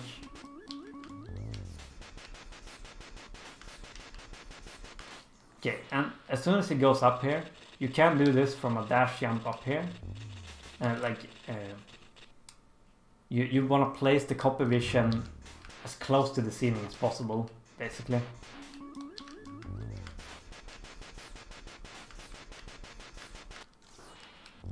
So it hits both of the walls. There's like a tiny gap above him where it hits both of the walls. And like if you fight this guy enough, you get a really good feeling for when he's gonna jump up and start healing. It's not random at all. And then as soon as you see the copy vision fire twice on the second wall, you can cancel it so you can place a new one as soon as possible. And then you should be able to kill him 100% of the time before he does another attack.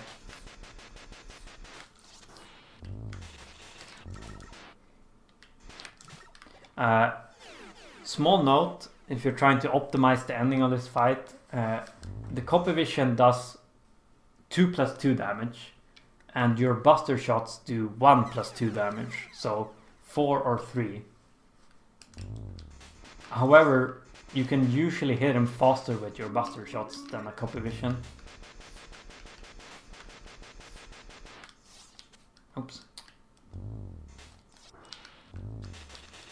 So you might want to take that into consideration sometimes. I believe the buster shots has like slightly less iframes. I might be wrong with that, but usually if he has below 6 health when he drops down from the healing, it's faster to use 2 buster shots on him rather than 2 copy vision hits. And that fight is very dangerous and has a lot of different... It's not random, it's random which attacks he chooses, but you can learn all of the patterns.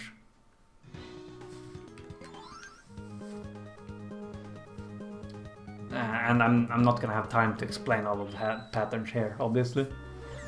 So, just practice, matter of practice. Then you clear out the rest of these. You don't need any more money. So, just go around clearing these. One thing you want to be careful with is if you exit the room too quickly. Essentially, if you exit the room before the bolt has started spawning, the room resets. So I can show it here, I think. So if I were to do this, see, you see the box was destroyed, but the bolt didn't spawn. So if I go back, the box is back. So you want to avoid that.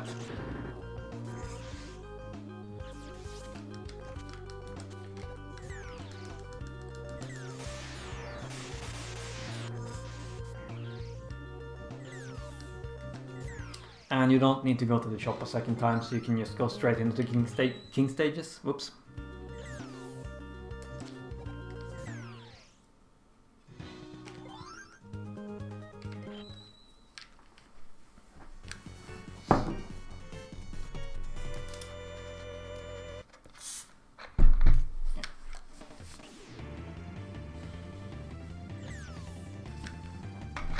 Let me refill my glass.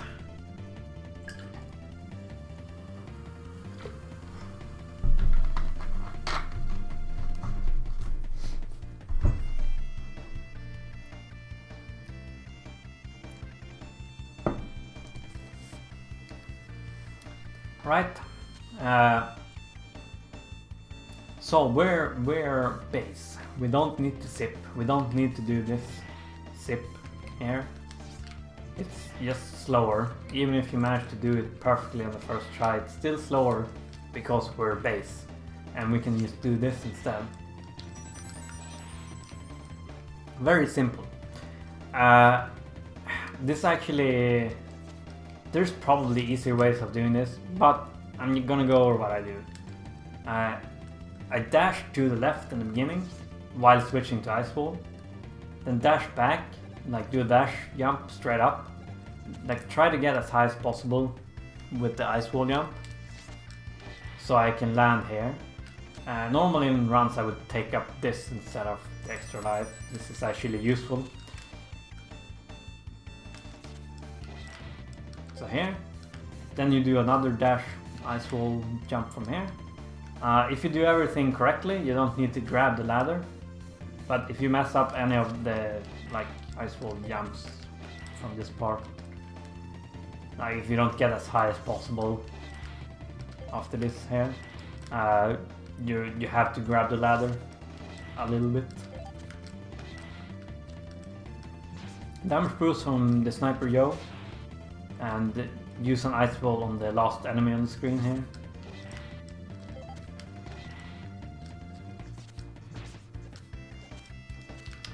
The trick here is to you basically do a full jump, so you're very high when you use the ice ball, because you want to use the ice ball on his face and not his body. And you don't have to let go of forward or anything, you can just go straight through him. Here it is both you save health and it's faster to kill this guy with an ice ball rather than damage boosting through him. So you just place ice ball there, dash here. This jump is pretty tricky because base is so fat. Jump over here. Damage boost from the ball there. Go up here. Okay, this next room.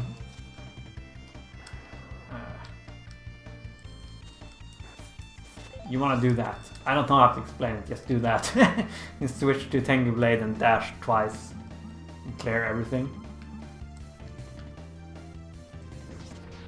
Damage boost, like just go straight into the gorilla here without wasting time. Oops, I'm still on Tengu Blade. Same thing here, just go straight through. There was a strat, I think, where you used like an ice wall jump here in order to not having to climb the ladder. I have not been able to do it faster than just jumping as high up as possible, climbing the ladder like this. Oh, oops. Make it closer, say.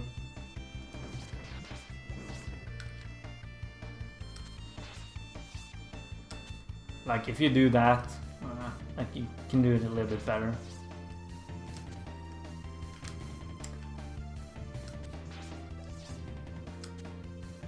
Like you can almost jump all the way up here with just a double jump, and that's the fastest way of doing this screen that I found. As I said, you can like do a weird ice wall jump here. Oops. Let's see if I can do it once just to show you. Yeah, it's all kinds of weird. Yeah, like that. I have not found a way that you can like smoothly avoid this falling sniper yells here if you do that. And even if you could, it's still a little bit slower than just going like this. So as soon as you climb up the ladder, you do 2 full dashes. Dash, dash, and you avoid those automatically. Damage boost through. Kill this guy. Oops.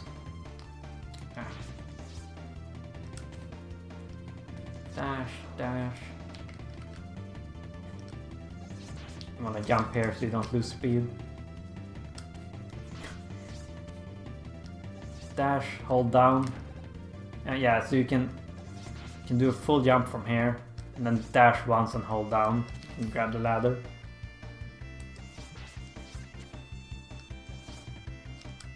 And then just like kill this guy any way you can. So this guy you can kill very quickly if you're in critical, like just drop down and do that. Problem with that is he might drop a health like he just did. So as long as you can take 4 damage, you can damage boost from his ball. If you can take more, I think like he does a lot of damage. I think he does like 6 contact damage. Oh, we lost the music. But if you can take that, it's a little bit faster to just dash straight into him. Here you wanna... I found this much easier if you walk into this screen, so you get like maximum room to work with. Ah.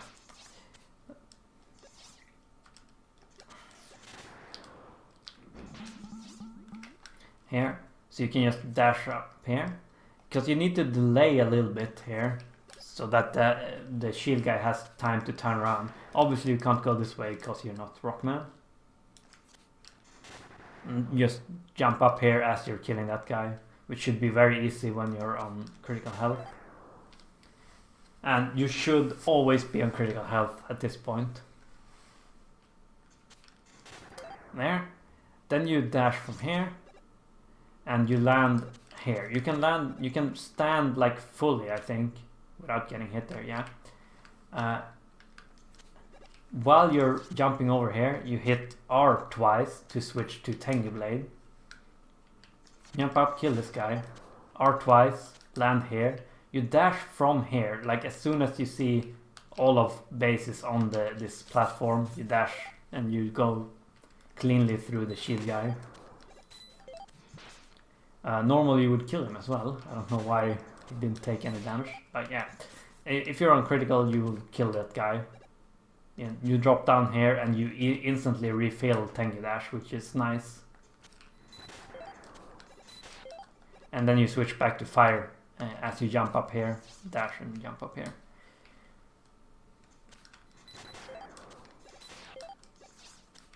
Right, here you fire that guy. You destroy this thing. You delay for a split second and then you just do a like dash jump, turn around and go cleanly into this screen. Right. Yeah, you want to delay more than that. Right. Here you jump as like close to the edge as possible here.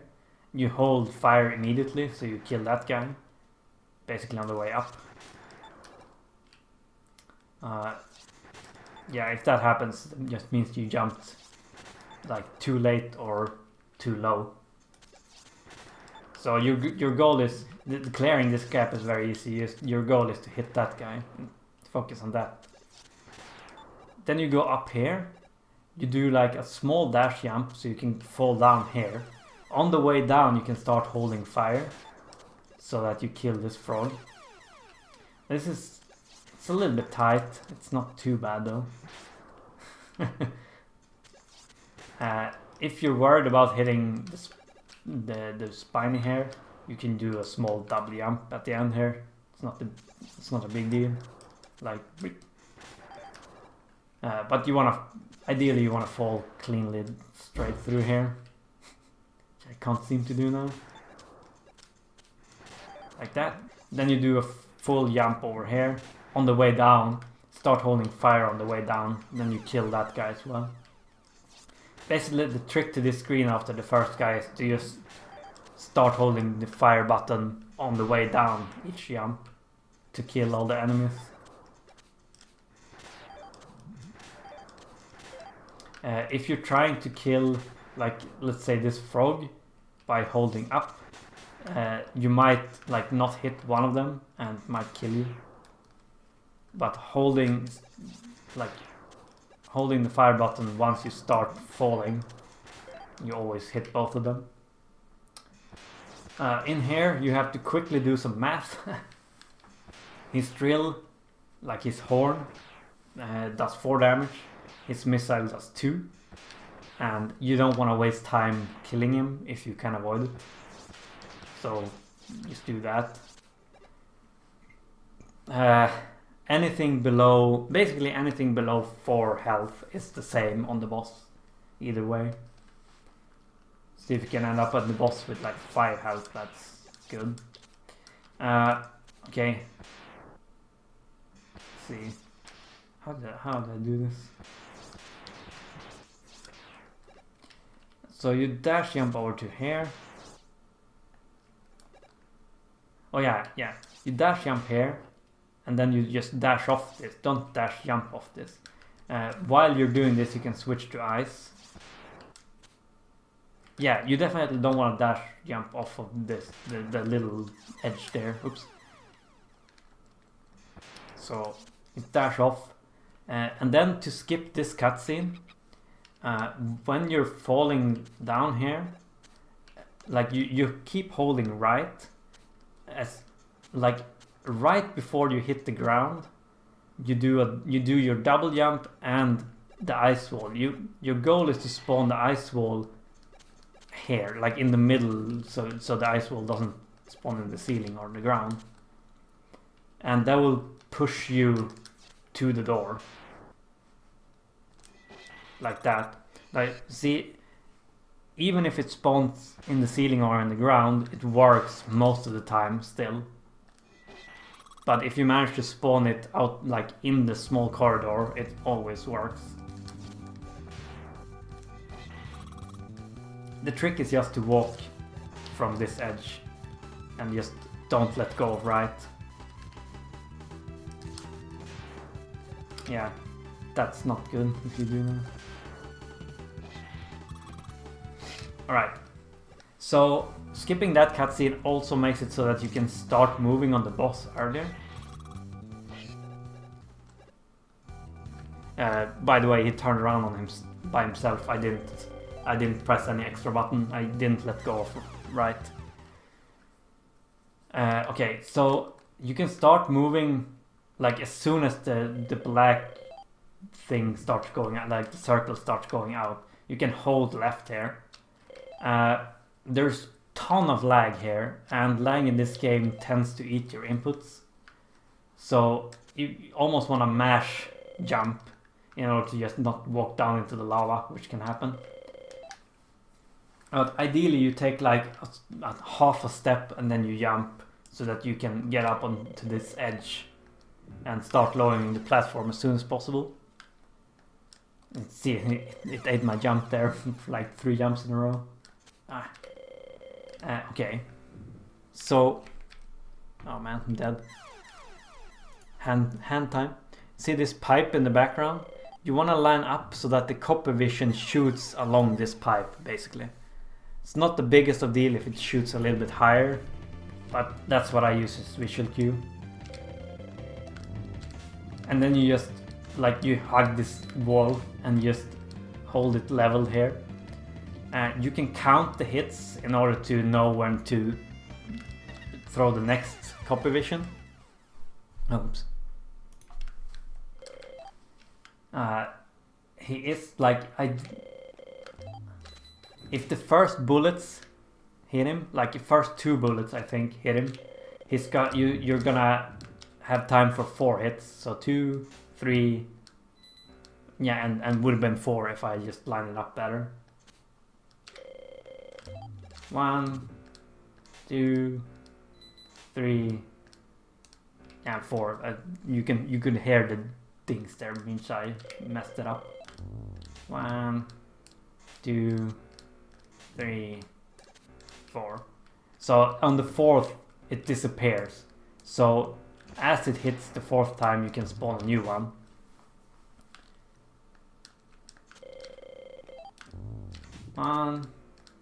And when you spawn a new one, you want to be on this side of the platform, so you spawn it as far away from you as possible. It's just to bait all of the shots from the monkey if the monkey decides to appear. 2, 3, 4. 1, 2, 3. So it takes 7 hits in total. So you just have to make sure you're ready to jump off the platform. The only thing that really messes you up, so if you manage to get the cutscene skip, the monkey will always miss you. Like as long as you spawn the copper visions as soon as possible, you will never have a situation where the monkey throws a ball at you. So the only thing that can mess up the cycle of the boss fight is if he decides to do the missiles. And if he does, you just have to improvise more or less.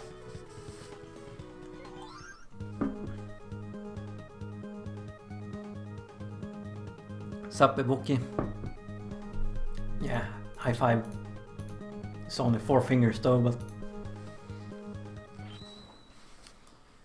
Alright. 2 more stages. We can do it. This stage is long though.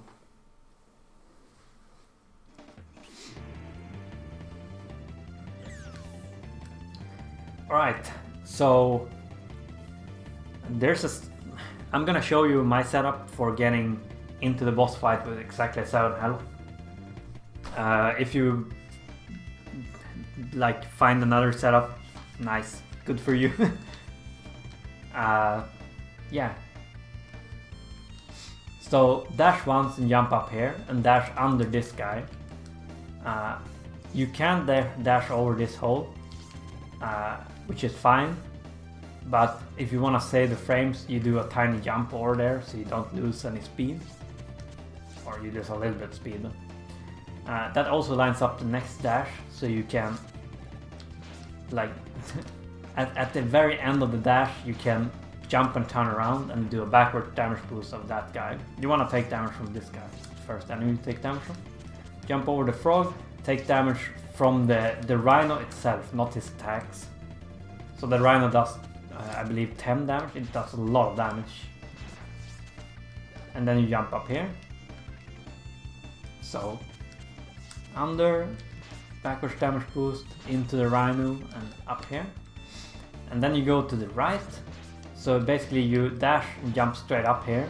And you absolutely don't double jump before you get hit. So if you bonk, it's fine, you can just try again. But if you like double jump before you get hit, you're just gonna fall straight down, which is very bad. So make sure you get hit before you double jump. That's the only trick to this. Get this health. You want to switch back to Ice Wall like at any point during the stage before you pick this up. You want to refill Ice Wall. And you want to stay on Ice Wall so you refill it fully here. So here, take damage from that guy, jump up, refill Ice Wall, into the Sniper Yo, into the Rhino, and now you're at 7 health. So this final screen is a little bit tricky. You do one dash jump and turn around, and then you want to land like, you see this flag, or whatever you call it. You want to land here. So basically in the middle of this green thing here. Because, as I said earlier, the small guys, they are random, but no matter which pattern they choose, they will always leave a space right here. Oh, I guess it's just straight below it's like right here. Like they will always leave a space here, so you can like briefly land there and just keep going. You can switch to Tengu Blade here and dash through, saves a little bit of time. However, you will kill at least one of the guys, and they have the chances of dropping health. And if they drop health, it's very bad for you. Because you really want to be on critical when fighting the tank. So I would advise to not do it, just avoid getting caught by them. Oh, oops.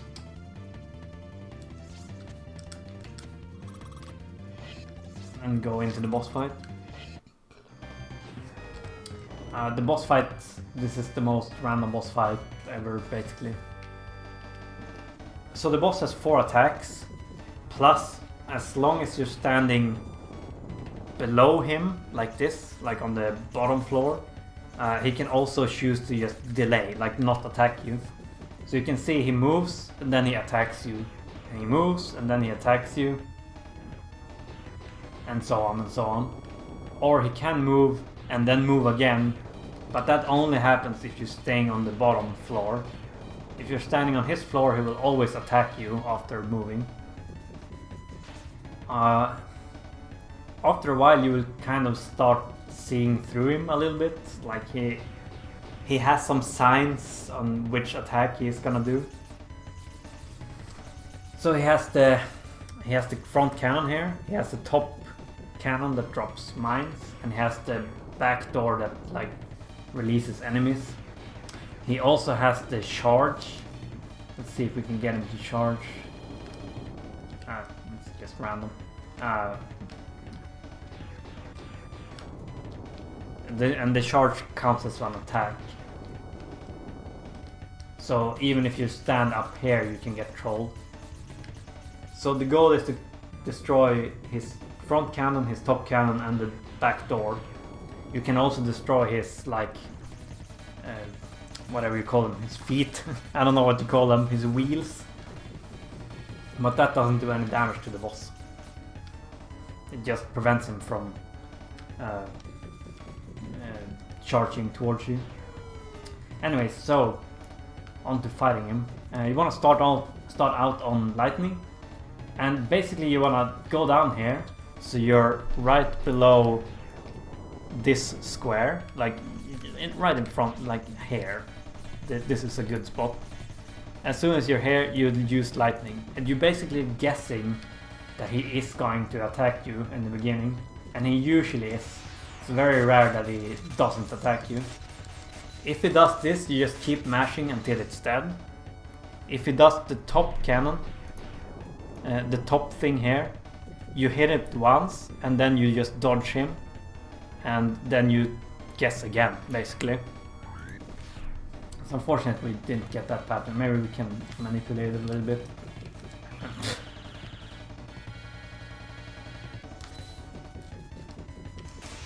Yeah, so then you just wait and dodge him, and then you just guess again. So it takes 3 lightning hits to kill these first 2 parts. And depending on which side, like if you're on this side of him, he can never open his back door. And if you're behind him, he can never attack you with this. He can always attack you with this. Okay, so begin the fight, climb down, go here, and use lightning. If he does this, just use lightning instead, and then you switch to mine, which is 2 times R, and you go back up and place a mine on his top. Because once we destroy one of these parts, we know we can force him to like open his top, as long as I stay in front of him now. This is not the best strat, but it is like a fairly good compromise between safe and fast. And I can't be bothered to explain the other strat I have, really. Not now. So you just place it there, then you go down here and hope that he attacks you. So it takes 1 mine, 1 full mine, and 1 lightning to kill one of these parts as well. So essentially, go down here, lightning. Oh, he did something different. Now RNG sometimes gets messed up when I save and reload a lot. Down here, waits for him to attack you. Dodge his attack, switch back to lightning, wait for him to attack you again so you can destroy the top part. Okay, so now that only the back door remains, we can just place a mine on it and wait for him to open it. So we're gonna kill the last part here with 1 full mine and then an ice wall. And that's the fight.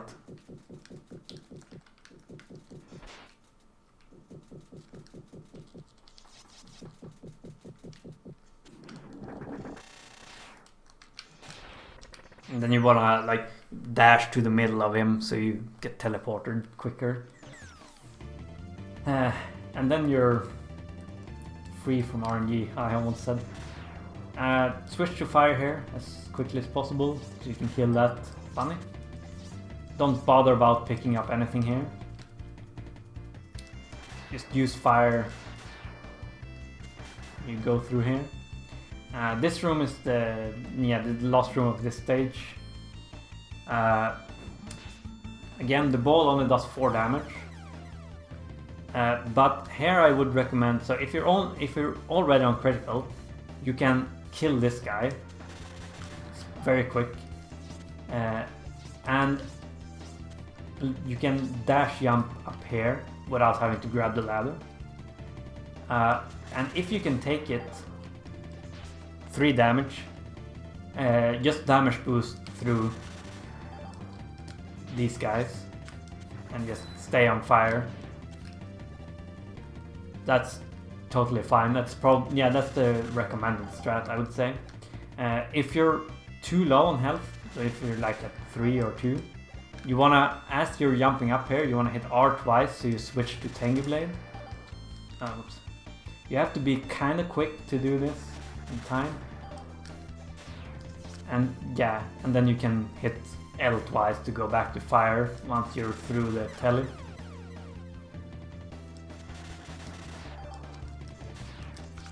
And light that thing. So that's the difference. So obviously if you're above critical, you want a damage boost through this guy.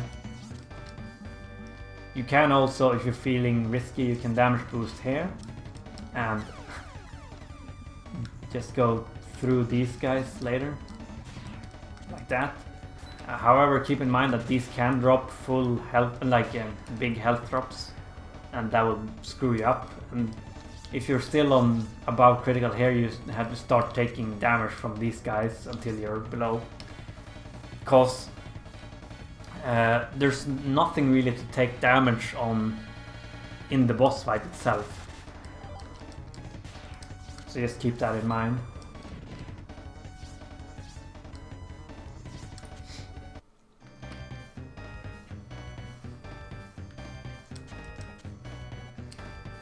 It's the pointless intro to the boss. And you want to fight the boss with drills. So here, as soon as you see it appear, you can double jump up and hit him, like even though the fight hasn't really started yet.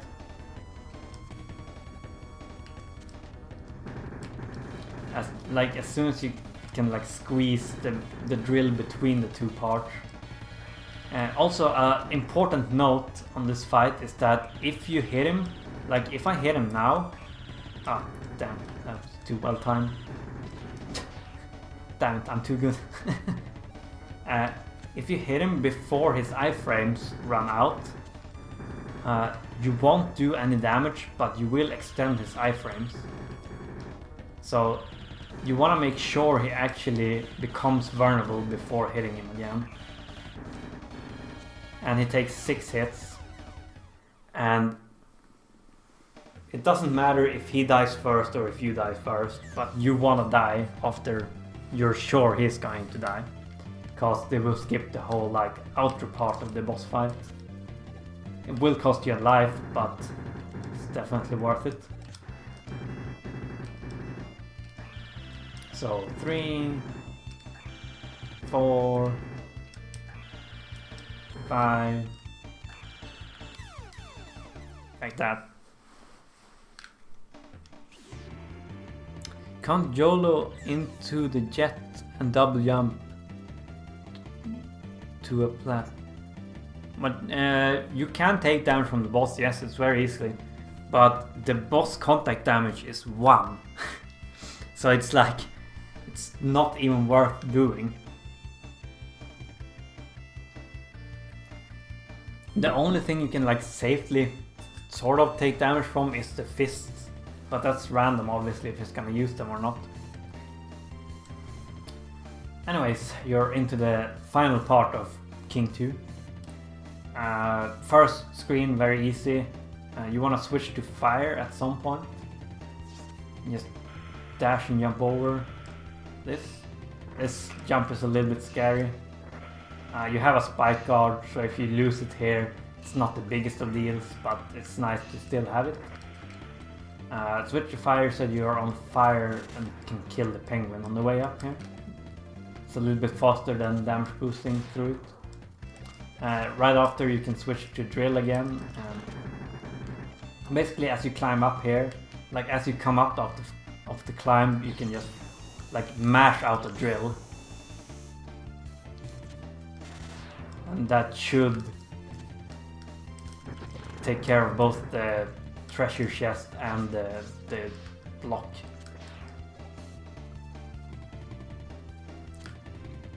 Alright, you want to reduce these refills. You want to, like speed wise, it's much better to refill lightning than ice wall.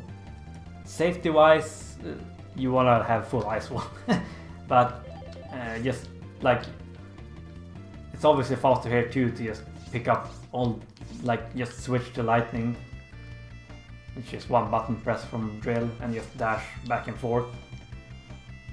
So that's what I'm gonna do. And I went through this in my Rockman tutorial. You can check that if you want a deep explanation of this trick, but it's exactly the same. Oops. It's exactly the same with Forte. The timing is a little bit different on the ice wall, so if you're really used to Rockman, it's gonna feel a little bit weird. Also, I can't do it at all now. Okay, there we go. Anyways, yeah, check out my Rockman tutorial if you want an explanation for that. So you end up in this situation, and this fight is a lot more stable with base. As you can see, there's no platform. There's no platform here as with Rockman. So the way to hit him is you have to double jump. You actually have to dash double jump. So yeah, the first jump has to be a dash jump. And the wave burner is a little bit trolly, so if you like dash and try to hit him, you're probably gonna miss.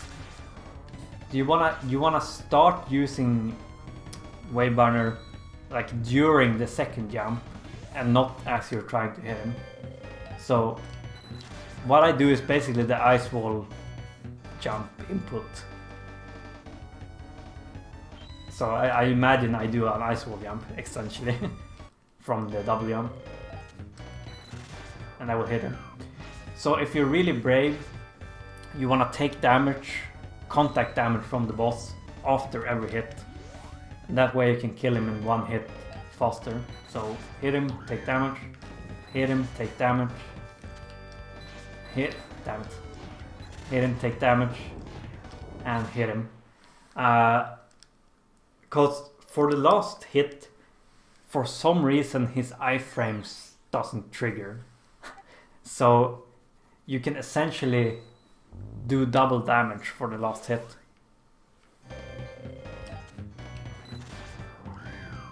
And doing this will put you at critical for the last hit as well. So it's a very smooth fight. But if you miss one of the hits, it becomes very dangerous. So it's up to you. So it's just one extra hit if you don't want to go into critical.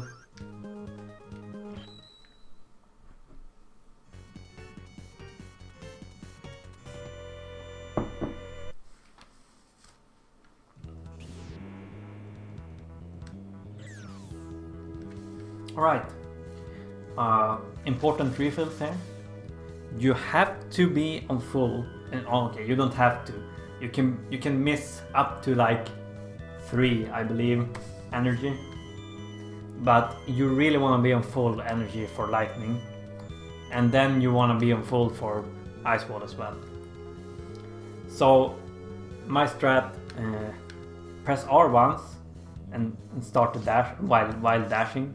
As soon as I see that I pick up the first one, I press L twice, so I switch to ice wall, and hopefully I can pick up the last 2 with ice wall.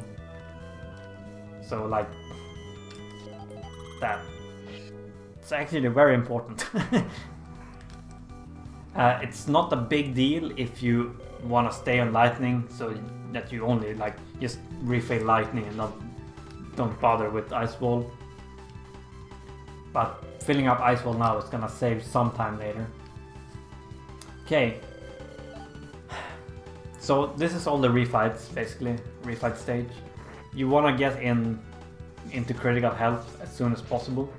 So we're gonna do it on the Coleman fight. I have a kind of weird setup for it, which is, it actually works out very nicely. So I'm gonna go over that. So start of the fight, hold Buster so you hit him with one Buster shot, deals 1 damage to him, and then just dash into him. As soon as you like take damage from him, switch to fire, and you still want to be standing in him.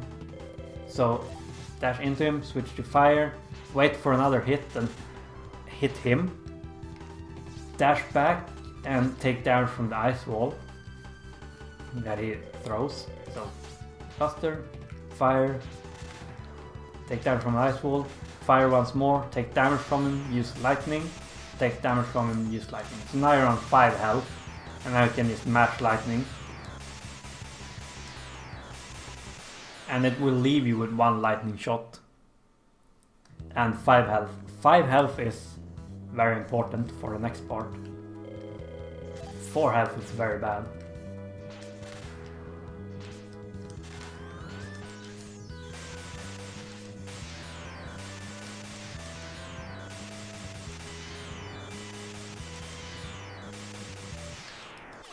Okay, and you can make it up to this screen before the music loads.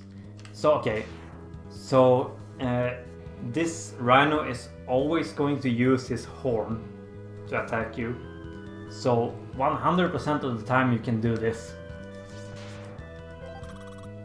to get into the next boss room. And you can see why 5 health... Oh, whoops. I thought I saved there. Damn.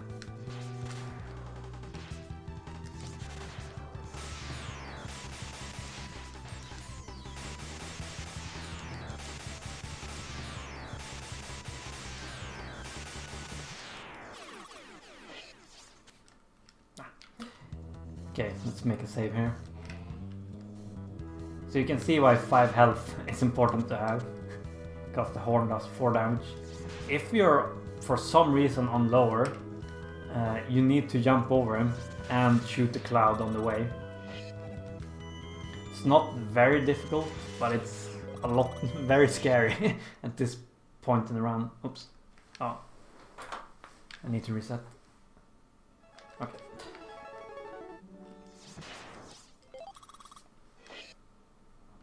So, because there's a full health drop that you can't avoid, you're not in critical here, so you need to jump into the boss before shooting him. So ideally, you see his little orbs that is orbiting him.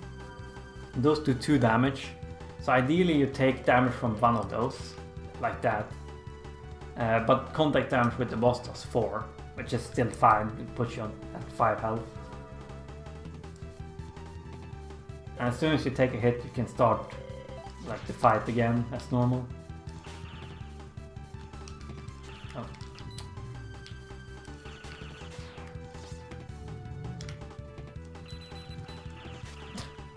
Bad.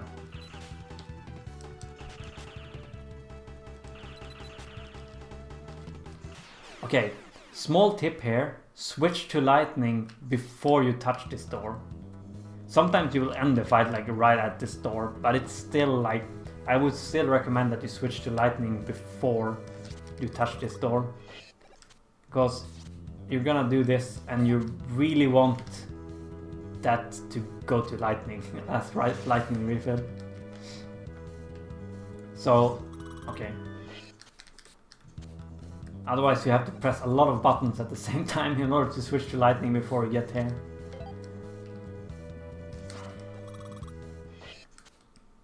So you do a full dash from here basically, a full dash jump, and you jump as soon as you hit this like darker green like tile at the end. You don't jump from the edge, but like right before. That way you can avoid his shot. And then you just do the double jump right before you hit the spikes, and then you can jump over that guy too with the double jump. Ah.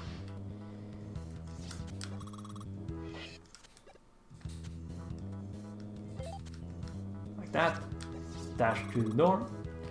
And take a backwards damage boost there.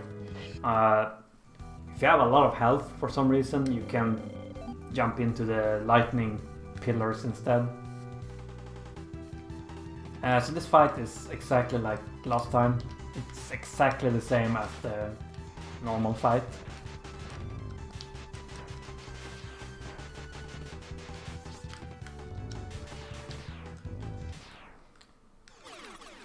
Yep, just comes down to practice. Okay, so here you can get down to the screen transition before the music loads. Switch to like 1 L press for switching to Tengu dash, so you can dash through this first enemy.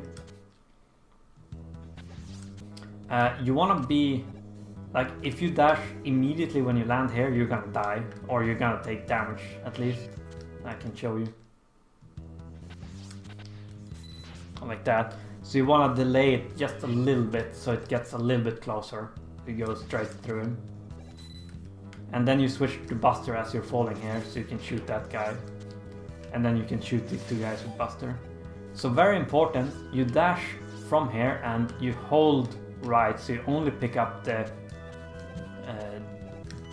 weapon refill, and you can switch to lightning, which is just 1 R press from Buster. If any of these guys dropped health, you don't pick up this health. If they didn't, and yeah, this is basically up to you, but if they didn't, I usually just pick up this health. I had 5 health already, which is still fine to fight Pirate Man with. Picking up that health will always put you above critical, so you have to take damage. But Pirate Man fight works out so that you can hit him with 1 non-critical fire and still kill him in the same 1 hits. So essentially, you're slightly above critical. You go straight, you dash straight forward and hit him with a fire and crash into him, so it puts you in critical, and then you like start the normal fight.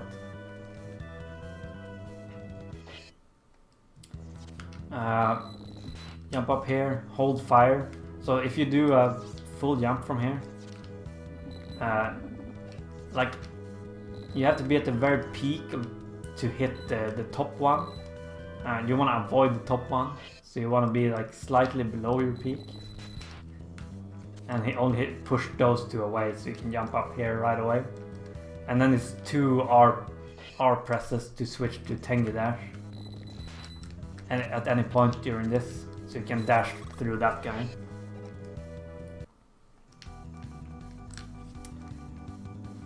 And exactly the same fight, except you hit him 1 less time. So you don't have to delay before you push him the second time, because it's not gonna be alive. Okay. The most stupid trick in this run here. So you want to get into the wall by doing the ice wall trick again. Oops. You want to also avoid this guy, so you have to pay attention to what he does. The room lags a lot when he breaks the floor, so that's gonna completely mess you up when you're trying to get into this wall.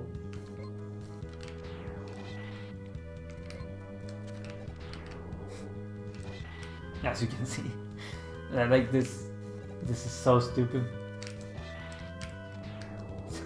That almost worked. Anyways, so once you're in the wall, gonna take a save here. You switch to lightning, and you want to go down, so you have to jump. You have to be in the jump animation to go down. But as you can see, if you only zip straight down, you'll die, because the screen scrolls too quick or too slowly. You go much faster than the screen. So you want to pause like a few frames after you start shipping. And you want to end up in like 1 or 2 tiles below where I am now. So you see where there's a block. I can point that actually. Oh, yeah, you want to end up here or here. Not here, so I'm like 1 tile off. So I have to zip down again.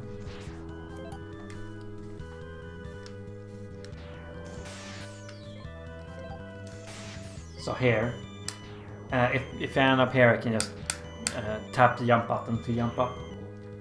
And then I want to line it up so I'm below here. I don't know how to explain it. Just be, you can see this hole here, and you wanna not be above that at all. You wanna be one tile, like there, yeah. By the way, if you're too slow, this is not gonna work because the guy will have broken too much of the room. And then you zip straight down. This is assuming you still have the spike guard.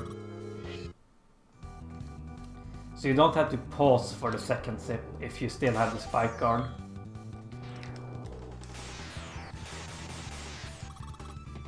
And then once you're above the spikes, okay, I can show you.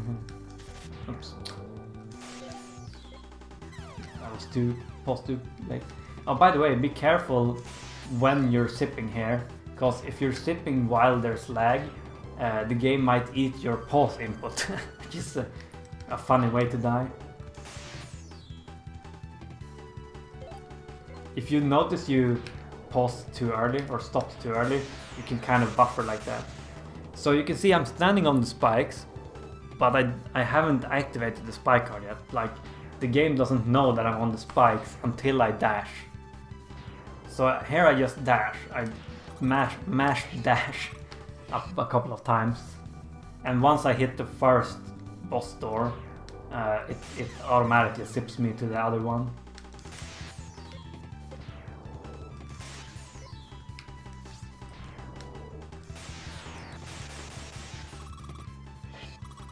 And it starts a fight. So that's that stupid room. If you wanna not do that, you can check out my Rockman beginner tutorial. This is used exactly the same strat. I think I even mentioned Forte in that, probably. Oh yeah, so you fight Magic Man and Ground Man again, exactly the same as the normal fights. Oops. Yeah, that's the risk of detonating them immediately. Okay, I'm gonna wait for the music now. So here you want to switch to Drill, which is 1L tap from mines.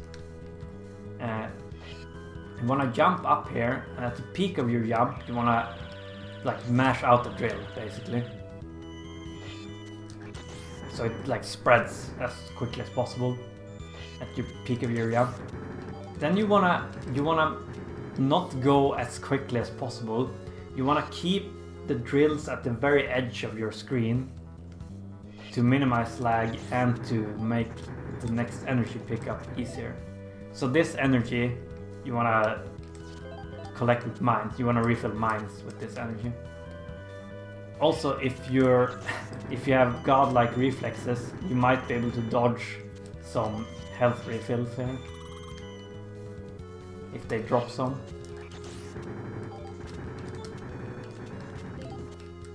Right, that one. Okay. Oh yeah, I almost forgot this. So at the end of this screen here, I'm gonna stop and make a save here. Oh, oops.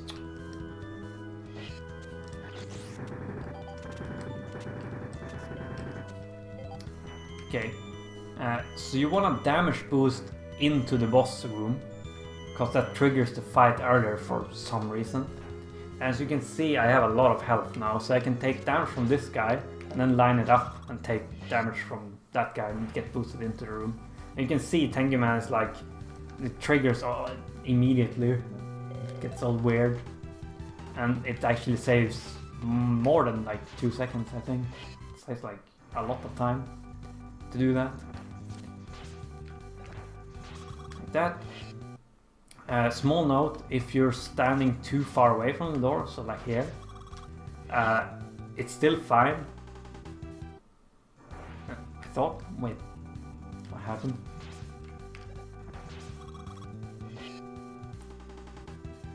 Okay, so normally, I don't know if it messed up because I was reloading while the boss was loading or something, but normally it would still trigger early and Tengu Man would actually land on top of you, like before you had control. whatever. I'm still not in critical, so I want to take one hit from Tengu Man. It's still the same fight, it's just the other direction. Goes the other way.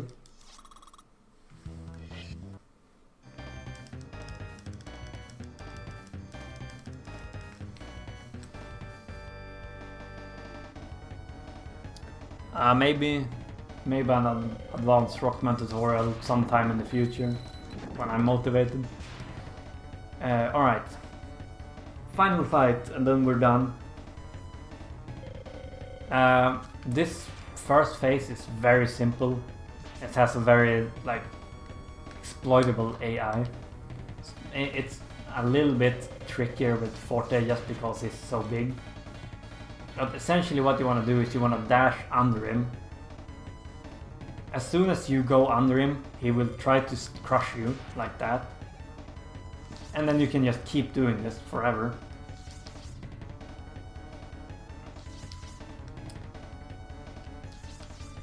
Yeah, we will never do anything else as long as you keep this up. If you delay it a little bit, he will start shooting missiles. But yeah, you can still do this. So you want to fight him with mines. That's why you refilled mines earlier. Let's do this. Alright, and then it's the final phase. Okay, advanced strat, you can, if you get the correct pattern, this one, you can hit him with 2 shots in the beginning. Oh. See if I can do it, it's kind of tight. So you can hit him as he's going away, basically. See, it took it took damage twice there. However, the iframes carry over between spawns. So if you hit him like that, he's gonna be in iframes when he spawns. So you have to delay that hit. But as long as you hit him then too, you will have saved time.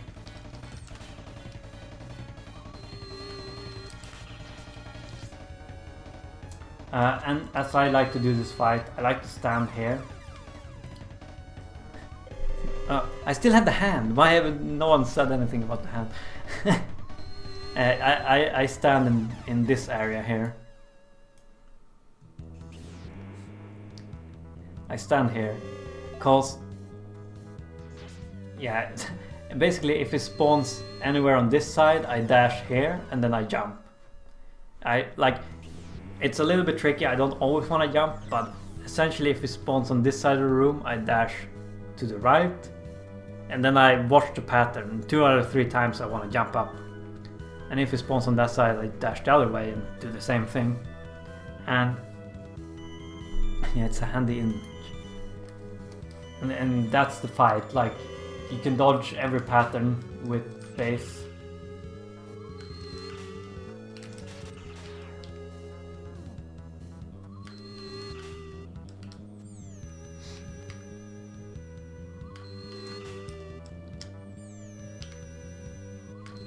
Just like this.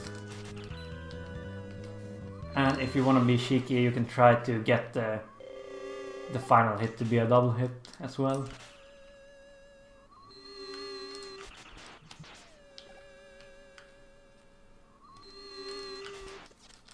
Let's see if I can do it. Yay! That never happens. 2 double hits in one fight without missing a hit is very hard to do. And you have to get lucky because you can't really double hit him if he spawns on the top row mid fight.